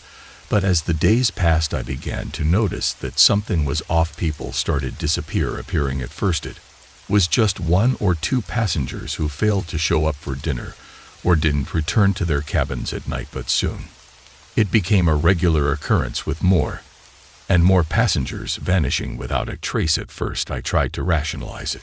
Maybe they had fallen overboard or gotten lost in the maze of corridors below deck, but deep down I knew that something more sinister was at play. I started to keep a close eye on my fellow passengers, watching for any signs of suspicious behavior, but no matter how hard I looked, I couldn't shake the feeling that the killer was hiding in plain sight, blending in with the crowd. As the days passed, the atmosphere on board grew tense, and paranoid people whispered in hushed tones, casting suspicious glances at their fellow passengers as they moved for the ship. I tried to stay calm to reassure myself that I was safe, but the fear knotted me from the inside, a constant presence that I couldn't shake. And then one night it happened. I was walking back to my cabin after dinner when I heard a scream echoing through the corridors. My heart pounded in my chest as I followed the sound, my footsteps echoing in the empty halls. When I reached the source of the scream, I froze in horror.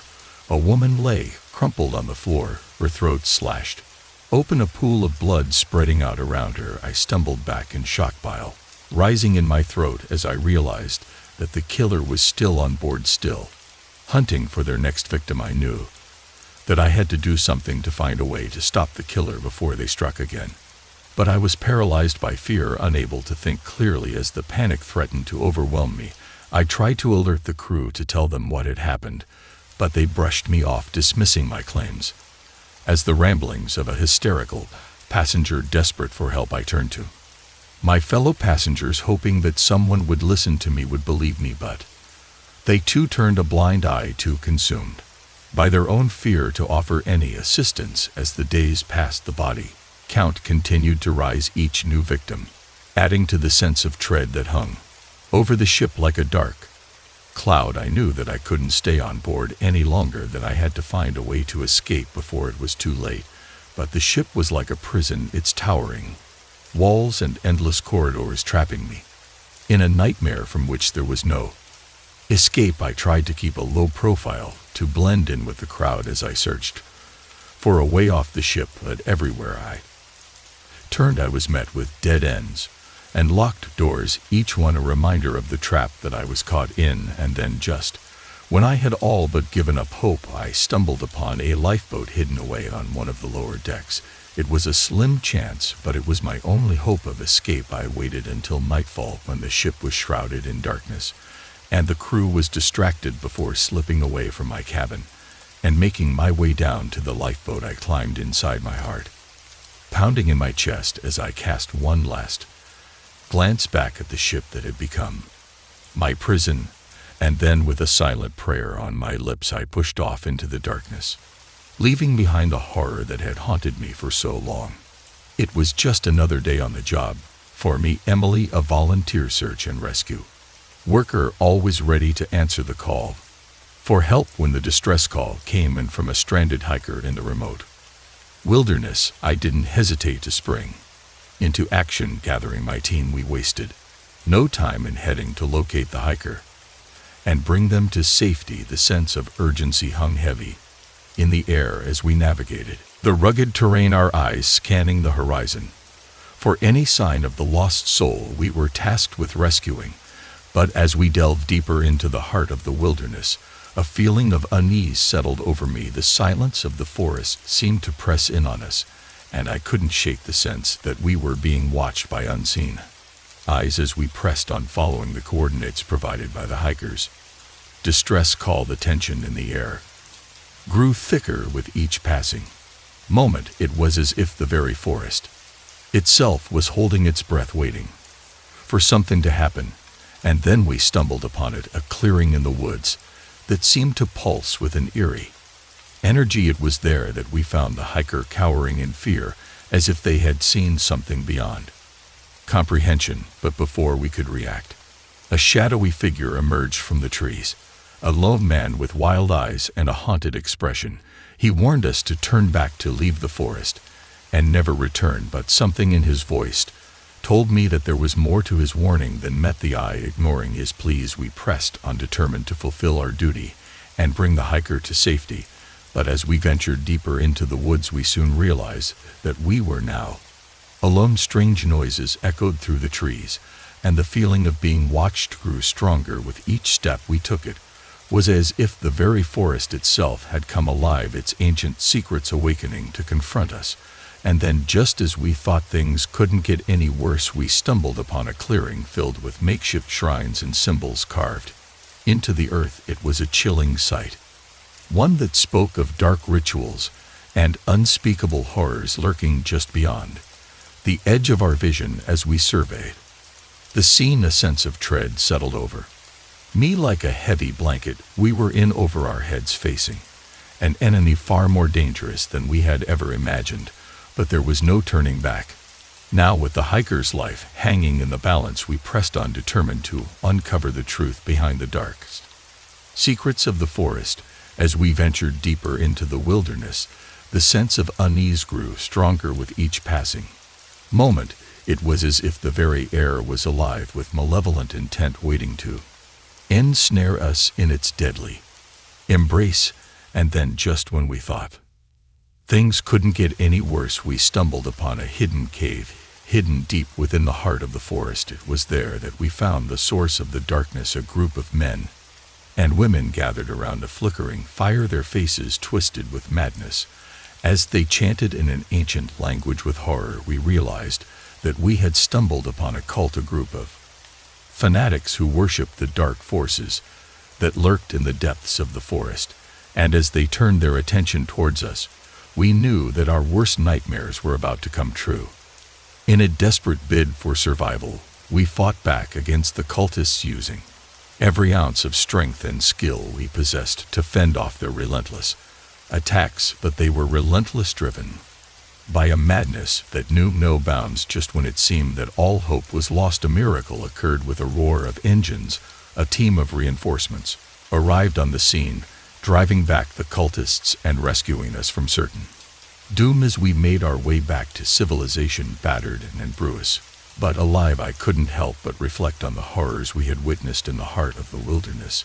It was a reminder that evil can lurk in the most unexpected of places, waiting to ensnare the unwary in its deadly embrace. For